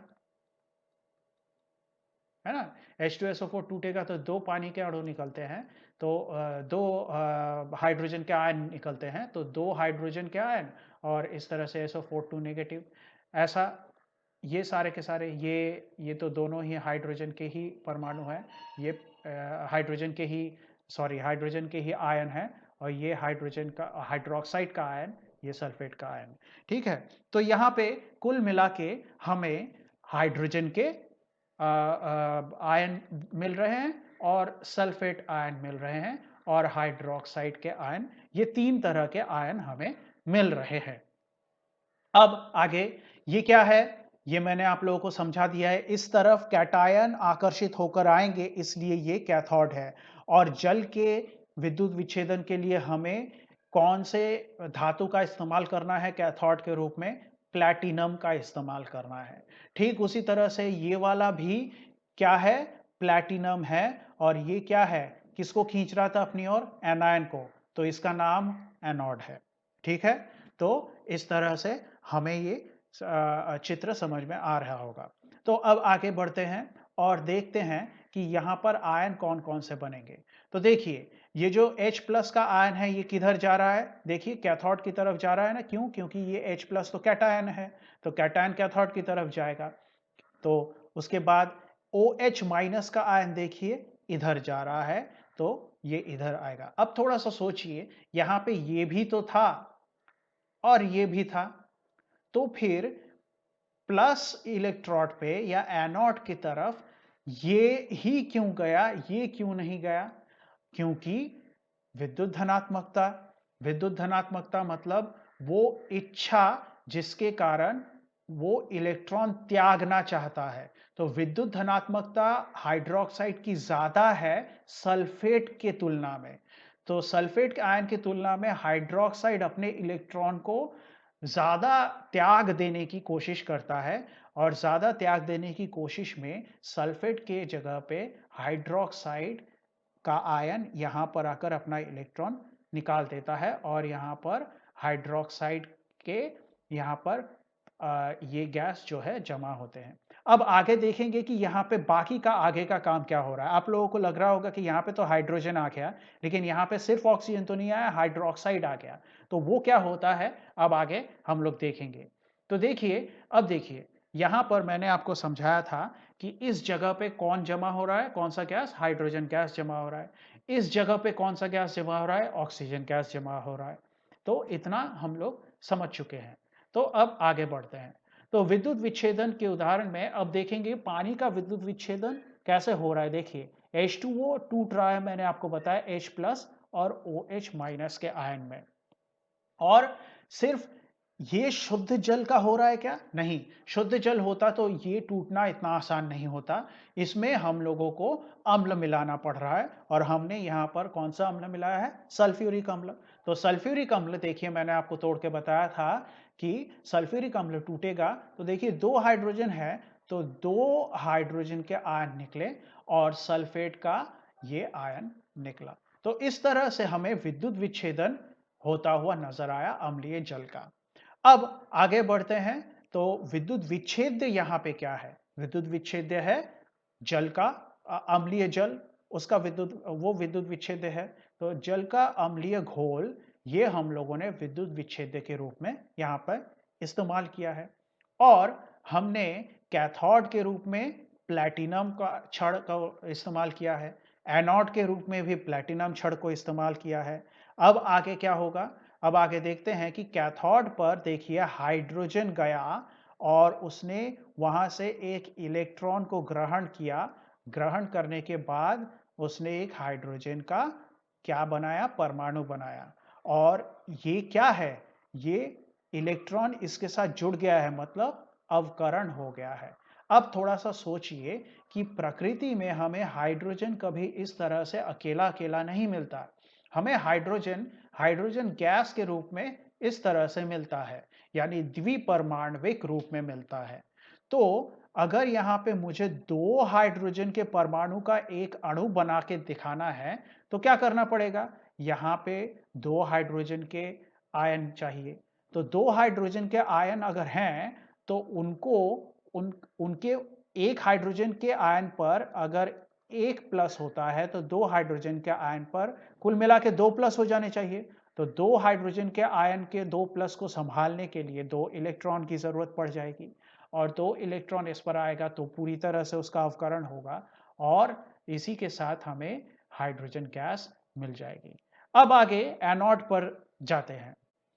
एनोड पर अब क्या हो रहा है, देखिए एनोड की तरफ कौन से आयन जा रहे थे, हाइड्रोक्साइड के आयन जा रहे थे, और एनोड पर जाकर ये इलेक्ट्रॉन त्याग देंगे, और इलेक्ट्रॉन त्यागने पर बनेगा ऐसा कुछ दिखने वाला चीज। लेकिन ऐसा प्रकृति में हमें नहीं मिलता है, क्योंकि सिर्फ ऑक्सीजन और हाइड्रोजन का अगर कोई यौगिक बनेगा, सिर्फ हाइड्रोजन और ऑक्सीजन का, दूसरा कोई परमाणु उसमें ना हो, तो वो जल होता है। और अगर ये OH हमें मिलता है तो ये OH के रूप में नहीं रहता है, ये जल और ऑक्सीजन के मिश्रण में हमें मिलता है। तो प्रकृति में तो जल और ऑक्सीजन इसी तरह से दिखते हैं, दिखाई देते हैं हमें। अब हमें यहां पर थोड़ा सा समीकरण को संतुलन करने की जरूरत पड़ेगी। ठीक है, तो ध्यान से देखिए यहां पे क्या हो रहा है। देखिए हमें OH से जल और ऑक्सीजन का मिश्रण चाहिए। तो आप जब भी समीकरण संतुलित करेंगे तो एक बात से बहुत सुविधा होती है, वो है कि द्विपरमाणविक अणुओं का ध्यान रखें। मतलब जितने भी अणु हैं जो कि अपने ही परमाणुओं के साथ जुड़कर बने हैं, जैसे जैसे कि ऑक्सीजन, नाइट्रोजन, क्लोरीन, हाइड्रोजन, ये सारे के सारे देखिए द्विपरमाणविक अणु है। मतलब दो परमाणुओं के मिलने पर यह अणु बना है, ऑक्सीजन का भी, नाइट्रोजन का भी, क्लोरीन का भी, हाइड्रोजन का भी।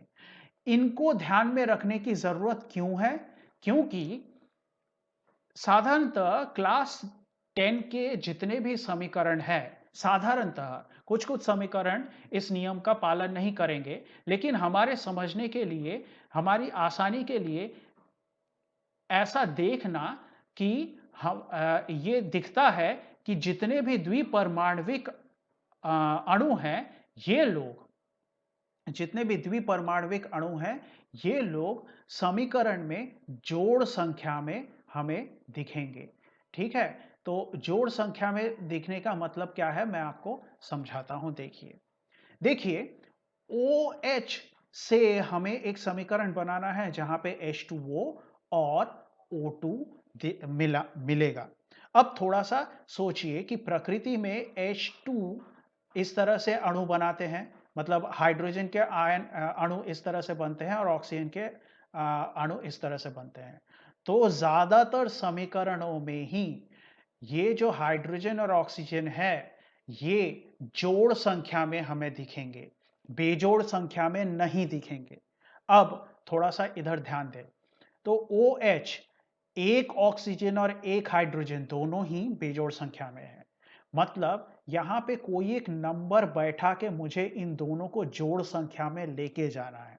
ठीक इधर आइए, उसी तरह से इस तरफ भी कोई एक नंबर, देखिए हाइड्रोजन तो दो है, मतलब वो जोड़ संख्या में है, लेकिन ऑक्सीजन की संख्या गिनिए, सिर्फ इतने में, सिर्फ इस अणु में ऑक्सीजन की संख्या गिनिए, बेजोड़ संख्या में है। इधर ऑक्सीजन जोड़ संख्या में है। मतलब इधर भी कोई एक नंबर बैठाना है जिससे कि हाइड्रोजन तो जोड़ संख्या में है, वो जोड़ संख्या में ही रहेगा, लेकिन ये जो बेजोड़ संख्या में था, ये भी जोड़ संख्या में चला जाएगा। तो ऐसा कब होगा, इधर पे पहले समीकरण को संतुलित करेंगे, फिर इधर जाएंगे। ऐसा क्यों? क्योंकि इधर ज्यादा संख्या में मुझे परमाणु नजर आ रहे हैं। ये तरीका बहुत ही जरूरी है। ये आपके दिमाग में एकदम अच्छे से बैठा लीजिए। आप इस तरीके को लगाएंगे तो आपके लिए समीकरण संतुलन करना बहुत आसान बन जाएगा। 10वीं लेवल के समीकरण संतुलन आसानी से हो जाते हैं इस तरीके से। तो देखिए, ध्यान दीजिए कि अगर मुझे यहां पर कोई एक नंबर ऐसा बैठा दूं जिससे कि ये ऑक्सीजन जोड़ संख्या में चला जाए, तो वो कौन सा नंबर होगा? मैं 2 बैठा दूं यहां पे, तो 2 जैसे ही बैठाता हूं, ऑक्सीजन की संख्या दुगनी हो गई और हाइड्रोजन की संख्या भी दुगनी हो गई। हाइड्रोजन पहले 2 थे तो वो 2 से 4 हो गए और ऑक्सीजन क्या हो गए? वो 2 हो गए। अब इस तरफ कुल मिलाकर मुझे हाइड्रोजन और ऑक्सीजन की संख्या को गिनना है। तो कुल मिला के हाइड्रोजन कितने हैं? 4, है ना? और सिर्फ इस अणु के अंदर ऑक्सीजन कितने हैं? 2 है। और इधर अणु में ऑक्सीजन कितने हैं? 2 है। तो कुल मिला के ऑक्सीजन की संख्या 2 प्लस 2 कितने हो गए? 4। तो इसका मतलब 4 हाइड्रोजन और 4 ऑक्सीजन। ठीक है? ये 0 है, सॉरी, ये चार ऑक्सीजन। तो इसका मतलब 4 हाइड्रोक्साइड अगर मुझे मिल जाए तो उसमें से मुझे 2 पानी के अणु मिल जाएंगे और ऑक्सीजन का 1 अणु मिलेगा। और यही एनोड पे होता है। तो मैंने जितना समझाया है उस पे बहुत ज्यादा ध्यान देकर समझ जाइएगा कि द्विपरमाणविक अणुओं की मदद से बहुत आसानी से हम लोग बहुत सारे समीकरणों को संतुलित कर पाते हैं। ठीक है? अगर एक बार में आपको ये भाग समझ में ना आए तो इसको बार बार प्ले करके ज़रूर समझने की कोशिश कीजिएगा। और आगे के लेसनों में भी मैं इस तरीके से फिर से आपको जब समझाऊंगा तो धीरे धीरे वो और ज़्यादा साफ होता रहेगा। ठीक है? तो आगे के लेसन में जब समीकरण मिलेंगे तब हम फिर से उसको इसी तरह से बनाएंगे। तो देख लेते हैं। तो देखिए, यहाँ पे एनोड पर OH माइनस, इसमें से एक इलेक्ट्रॉन, इसका जो अतिरिक्त इलेक्ट्रॉन है वो अगर माइनस हो जाए तो OH मिलता है। लेकिन प्रकृति में OH हमें ऐसे नहीं मिलेगा। तो क्या होगा? ऐसे यहाँ पे 4 OH यानी 4 हाइड्रोक्साइड हमें लेने पड़ते हैं। तो उससे 4 इलेक्ट्रॉन निकाल दीजिए तो हमें कुल मिलाकर यहाँ पर 4 OH मिलेंगे। और ये जो 4 OH है वो बिल्कुल इसी तरह से हमें 2 पानी के अणु और 1 ऑक्सीजन का अणु देता हुआ नजर आएगा। तो आप लोगों को यहां तक समझ में आ जाना चाहिए। ये भाग थोड़ा सा जटिल है, ये वाला भाग, लेकिन आप थोड़ा सा इस पे ध्यान देके सुनिएगा तो आपको समझ में आ जाएगा। तो आगे बढ़ते हैं। अब देखिए, विद्युत विच्छेदन के ही उदाहरण में देखिए, तो जल का विद्युत विच्छेदन पढ़ रहे थे और हमने देखिए क्या सीखा था कि जल के विद्युत विच्छेदन में एनोड पर ऑक्सीजन गैस तथा कैथोड पर हाइड्रोजन गैस जमा होता है ना? तो जमा हुए गैस में हाइड्रोजन तथा ऑक्सीजन का अनुपात मैंने क्या सिखाया था आपको? हाइड्रोजन हमेशा दुगना निकलेगा ऑक्सीजन से। तो अनुपात क्या होना चाहिए? 2:1 हो जाना चाहिए।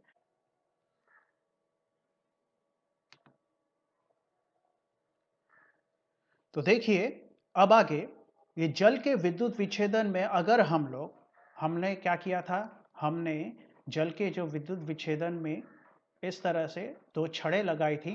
वो कौन सी थी? प्लैटिनम की छड़ें थी। तो हम लोग क्या प्लैटिनम की जगह पे यहां पर तांबे की छड़ों का इस्तेमाल कर सकते हैं? तो जवाब है नहीं, हम लोग इस्तेमाल नहीं कर सकते हैं। वो इसलिए क्योंकि जब हमें पता है कि हाइड्रोजन और ऑक्सीजन गैस यहां पर इन छड़ों पर बनते हैं। ठीक है? तो जिस छड़ पे ऑक्सीजन गैस बनेगा वहां पर अगर तांबे का प्रयोग किया जाए, यानी ऑक्सीजन गैस कहां पे बनेगा? एनोड पर बनेगा। तो एनोड पर अगर तांबे का प्रयोग किया जाए तो वहां पर ऑक्सीजन के साथ तांबा प्रतिक्रिया कर इस तरह से कॉपर ऑक्साइड का निर्माण करता है। और अगर कॉपर ऑक्साइड का निर्माण करेगा तो वहां पर प्रक्रिया बंद हो जाएगी। प्रक्रिया आगे नहीं बढ़ पाती है। तो इसी कारण से जल के विद्युत विच्छेदन में प्लैटिनम की जगह पे कॉपर यानी तांबे के विद्युतों का उपयोग नहीं किया जा सकता। सवाल आता है क्या किया जा सकता है? तो आप कहेंगे नहीं किया जा सकता। क्यों नहीं किया जा सकता? क्योंकि ऑक्सीजन के आयन कॉपर के साथ प्रतिक्रिया कर कॉपर ऑक्साइड इसको अगर केमिस्ट्री में पूरा नाम लिया जाए इसका रासायनिक नाम तो क्यूप्रस ऑक्साइड होता है, बनाते हैं, जिससे विद्युत विच्छेदन की प्रक्रिया रुक जाती है। ठीक है? तो इस तरह से हमें जल के विद्युत विच्छेदन में ये पूरी की पूरी कहानी समझ में आ जानी चाहिए। ठीक है? इसमें से जो क्वेश्चन बनेंगे वो वहाँ से मैंने अच्छे से आपको समझा दिया है। देखिए जल के विद्युत विच्छेदन में तांबे का प्रयोग क्यों नहीं होता है? जल के विद्युत विच्छेदन में कौन से विद्युतों का इस्तेमाल होता है? ये सारे के सारे सवाल आते हैं। आप अच्छे से पढ़िएगा तो यहाँ से कैसे भी क्वेश्चन आए आपको वहाँ पे परेशानी नहीं होगी।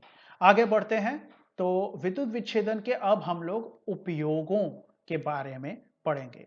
तो देखिए विद्युत विच्छेदन के उपयोग में क्या-क्या उपयोग हो सकता है विद्युत विच्छेदन का?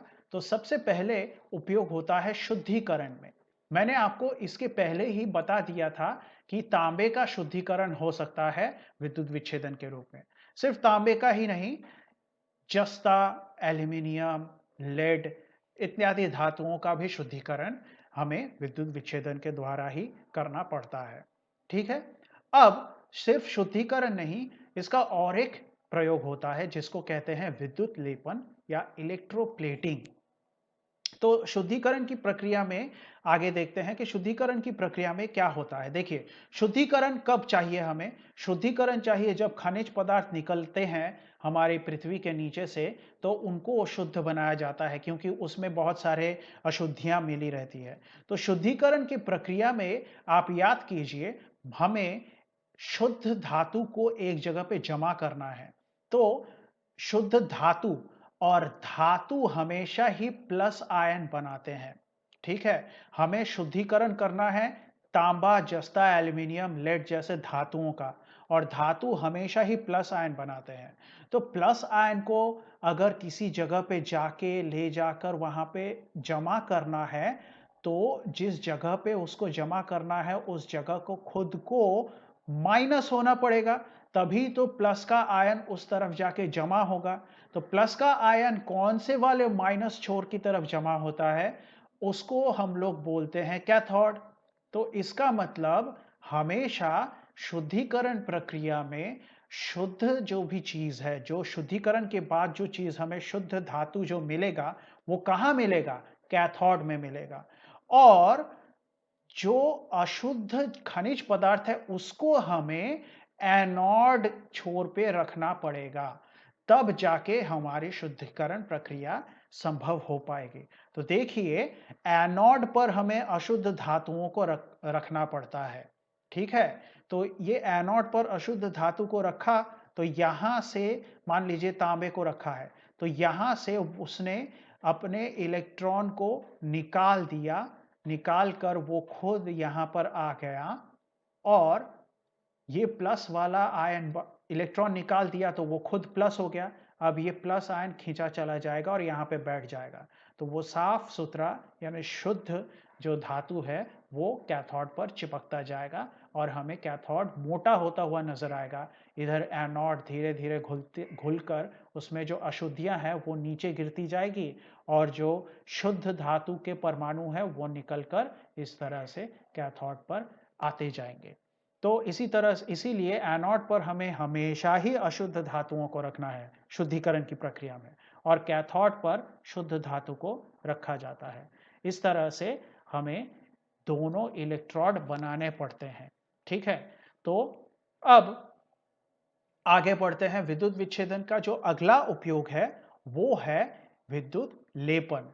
विद्युत लेपन, अब देखिए विद्युत लेपन कैसे किया जाता है। देखिए समझ लीजिए आप कोई चीज जैसे कोई फर्नीचर है, अलमारी है, फ्रिज है या तो फिर कोई गाड़ी है। तो गाड़ी, अलमारी, फ्रिज, इसके ऊपर पेंट जो लगता है वो पेंट हाथ से नहीं लगता फैक्ट्रियों में।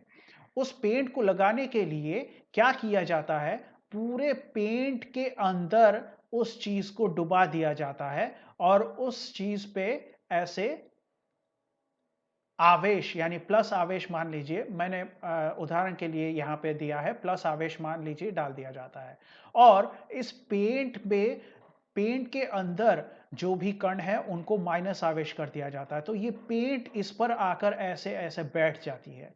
तो ये भी एक तरीका है जिसमें हमें देखने को मिलता है इलेक्ट्रोप्लेटिंग होती हुई। दूसरा क्या है, कुछ ऐसे आभूषण होते हैं जो कम दाम में उनको ज्यादा महंगा दिखाना होता है। जैसे कि मान लीजिए कि कोई चांदी है, उस पर सोने का लेप चढ़ाना है, तो हमें इलेक्ट्रोप्लेटिंग की जरूरत पड़ती है। कुछ धातुओं को हमें टिकाऊ बनाना है, तो हमें इलेक्ट्रोप्लेटिंग यानी विद्युत लेपन की जरूरत पड़ती है, ताकि धातु जो है वो नमी के संपर्क में आकर उसमें कोई भी क्षति ना हो। तो इस तरह से विद्युत लेपन का काम विद्युत लेपन का उपयोग किया जाता है। तो देखिए, विद्युत लेपन इस विधि द्वारा किसी धातु पर दूसरे धातु का लेप चढ़ाया जाता है। इससे धातुओं को टिकाऊ या आकर्षक बनाया जाता है। तो इस तरह से हमें विद्युत लेपन होते हुए, मतलब विद्युत लेपन किस तरह से काम में आता है वो समझ में आया। जैसे कि तांबे के आभूषण पर सोने या चांदी का लेपन, या तो फिर लोहे के चम्मच पर निकेल का लेपन। ठीक है, तो लोहे का चम्मच दिखने में अच्छा नहीं लगता, तो थोड़ा सा उसके ऊपर निकेल का लेपन कर दिया तो वो थोड़ा चमकीला नजर आएगा। अब आगे विद्युत लेपन की प्रक्रिया में समझ लीजिए कि विद्युत लेपन की प्रक्रिया में फिर से हमें दो जो छड़ है वो किसके बने होते हैं उस पर ध्यान देना है।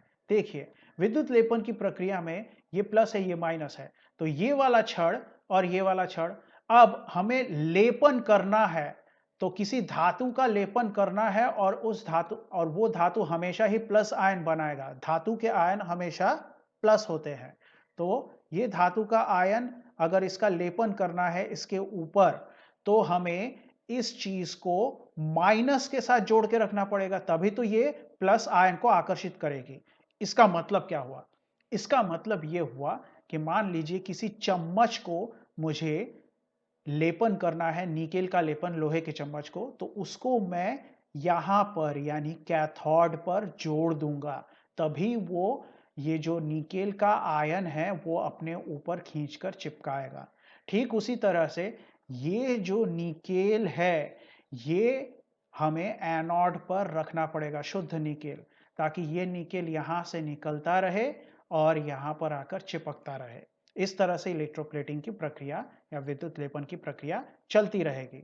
तो देखिए, एनोड पर जिस धातु का लेपन किया जाता है उसे रखते हैं। मैंने कहा ना, यहां पे देखिए एनोड पर निकेल की अगर लेपन चढ़ा रहे हैं तो यहां पे निकेल को रखेंगे, और कैथोड पर जिस धातु पर लेपन किया जा रहा है, पर ध्यान दीजिए, जिस धातु पर लेपन किया जाता है उसे रखते हैं।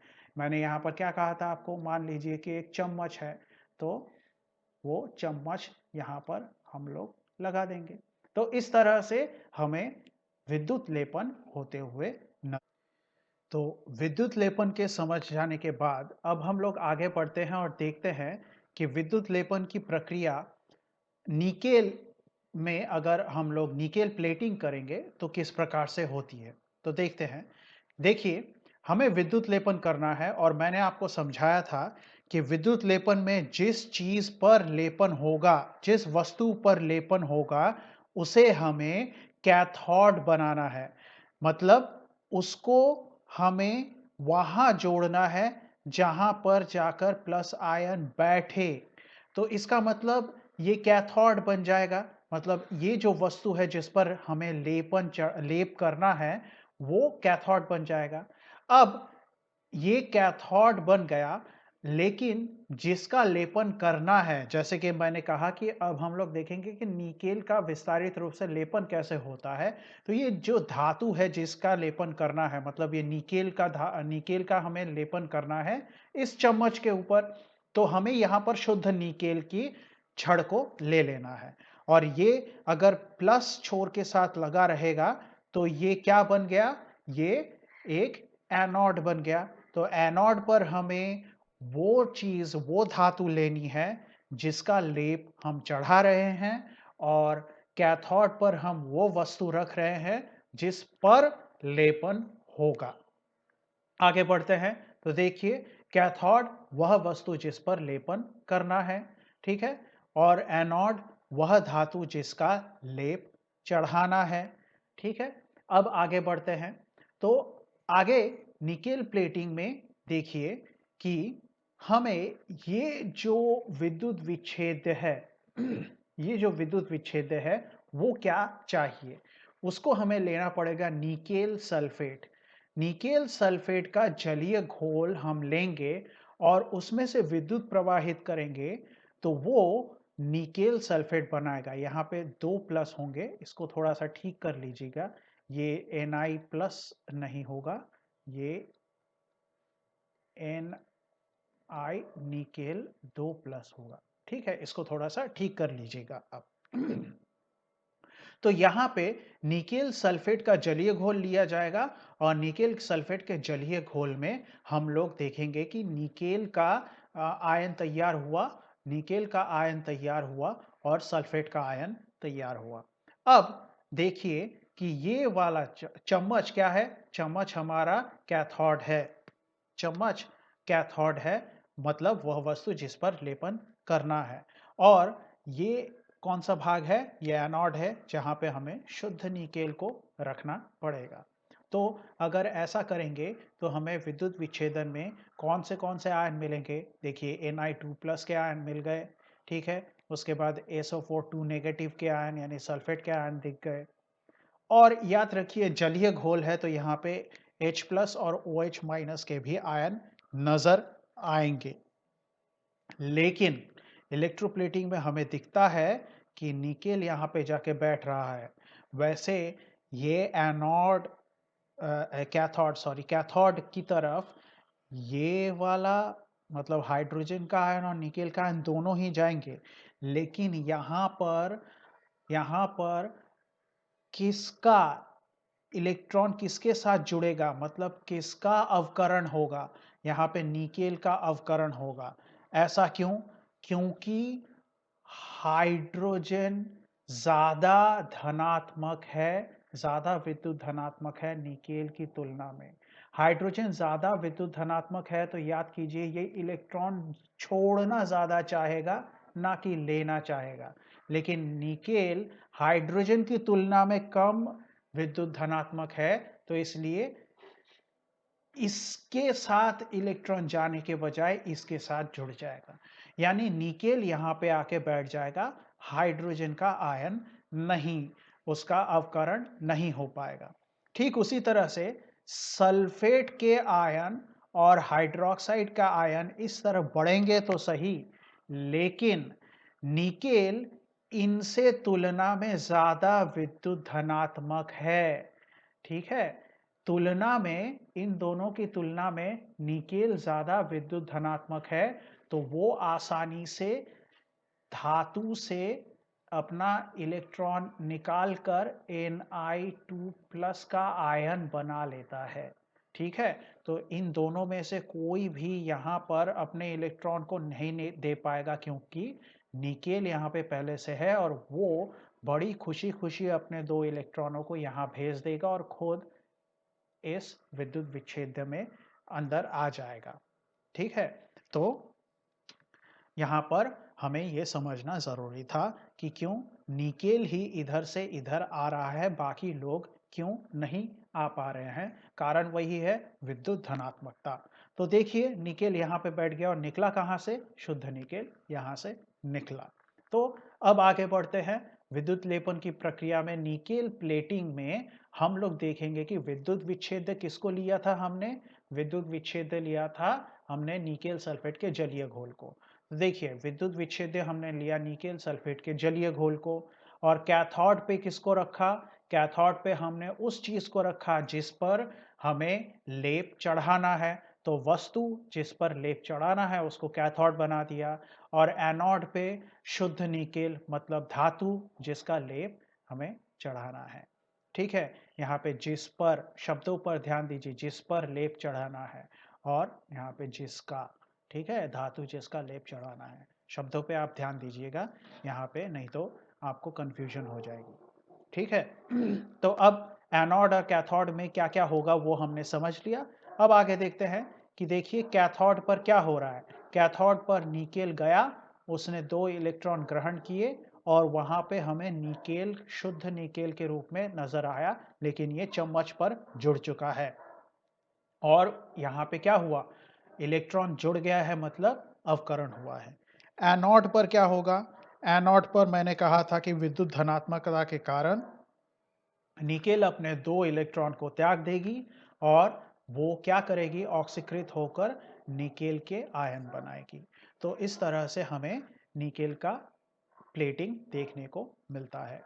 अब आगे बढ़ते हैं, विद्युत लेपन में ही हमें देखना है सोना और चांदी, इन दोनों का लेपन कैसे होगा। लेकिन चित्र वही एक ही रहेगा, याद रखिएगा। ठीक है, कि हमें जिस पर लेपन करना है उसको कैथोड पे रखेंगे, और ये सोना चांदी या निकेल जिसको भी हमें लेप के रूप में इस्तेमाल करना है उसको हम लोग एनोड पे रखेंगे। बस इतना ही हमें याद रखना है। और सोने का विद्युत विच्छेद्य और चांदी का विद्युत विच्छेद्य क्या है वो याद रखना है। सोने का विद्युत विच्छेद है पोटेशियम औरोसाइनाइड कहते हैं, और चांदी का पोटेशियम आर्जेंटोसाइनाइड कहते हैं। हम लोग देख लेते हैं क्या है, और ज्यादा आसानी से समझ में आ जाएगा। देखिए, तो सोना का विद्युत लेपन, इसमें जो विद्युत विच्छेद्य है वो है पोटेशियम औरोसाइनाइड, औरम। ठीक है, सोने का जो चिन्ह है वो है AU, और उसको बोलते हैं औरम, इसलिए वो AU चिन्ह द्वारा दर्शाया जाता है।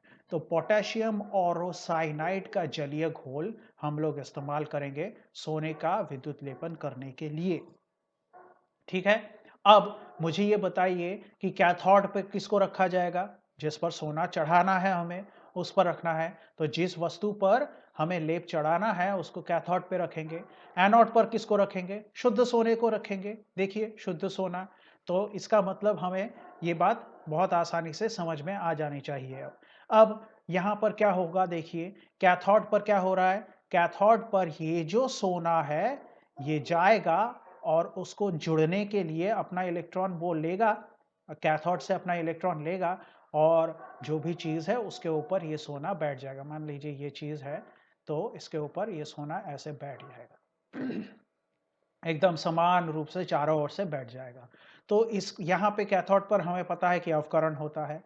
एनोड पर क्या होगा, एनोड पर जो सोना है, जो कि एनोड पर शुद्ध सोना लगा हुआ था, वहां से एक इलेक्ट्रॉन वो निकाल कर वो सोने का आयन बनाएगा। तो इलेक्ट्रॉन निकल गया मतलब ऑक्सीकरण होगा। बिल्कुल समान एक ही तरह से चांदी का भी लेपन होगा। फर्क सिर्फ इतना होगा कि वहां पे पोटेशियम आर्जेंटो साइनाइड का इस्तेमाल होता है। ठीक है, पोटेशियम आर्जेंटोसाइनाइड, और इधर पोटेशियम औरोसाइनाइड का इस्तेमाल होता है। देख लेते हैं चांदी का लेपन। तो देखिए, चांदी का लेपन विद्युत विच्छेद क्या है, पोटेशियम आर्जेंटोसाइनाइड, इसका जलीय घोल हम लेंगे। कैथोड पर किसको रखेंगे, जिस पर लेप चढ़ेगा उस वस्तु को रखेंगे। तो देखिए, जिस पर लेप चढ़ रहा है उस वस्तु को रख दिया हमने। एनोड पर क्या रखेंगे, शुद्ध चांदी को रख देंगे। तो यहां पर अब कैथोड पर कैसी प्रक्रिया होगी, कैथोड पर ये चांदी ऐसे जाएगी, और जाने पर उसको वहां से एक इलेक्ट्रॉन मिलेगा, और वो शुद्ध चांदी के रूप में वस्तु के ऊपर जाकर बैठ जाएगी। तो देखिए, उसका अवकरण हो गया। तो एनोड पर क्या होगा, एनोड पर शुद्ध चांदी से इलेक्ट्रॉन हट जाएगा, और इस तरह से चांदी का एक आयन बनेगा जो कि ऑक्सीकरण होगा। क्यों, क्योंकि इलेक्ट्रॉन निकल गया था। तो इस तरह से हमने विद्युत लेपन भी सीख लिया। तो यहां पर हमारा ये लेसन समाप्त होता है। तो अगर आपको लगता है कि मेरे क्लास आपको मदद पहुंचा रहे हैं, तो ज़रूर इसको इनको लाइक कीजिए, शेयर कीजिए और सब्सक्राइब कीजिए और नोटिफिकेशन के लिए बेल आइकन को दबाइएगा। अगले क्लास में मिलते हैं, तब तक पढ़ते रहिएगा। धन्यवाद।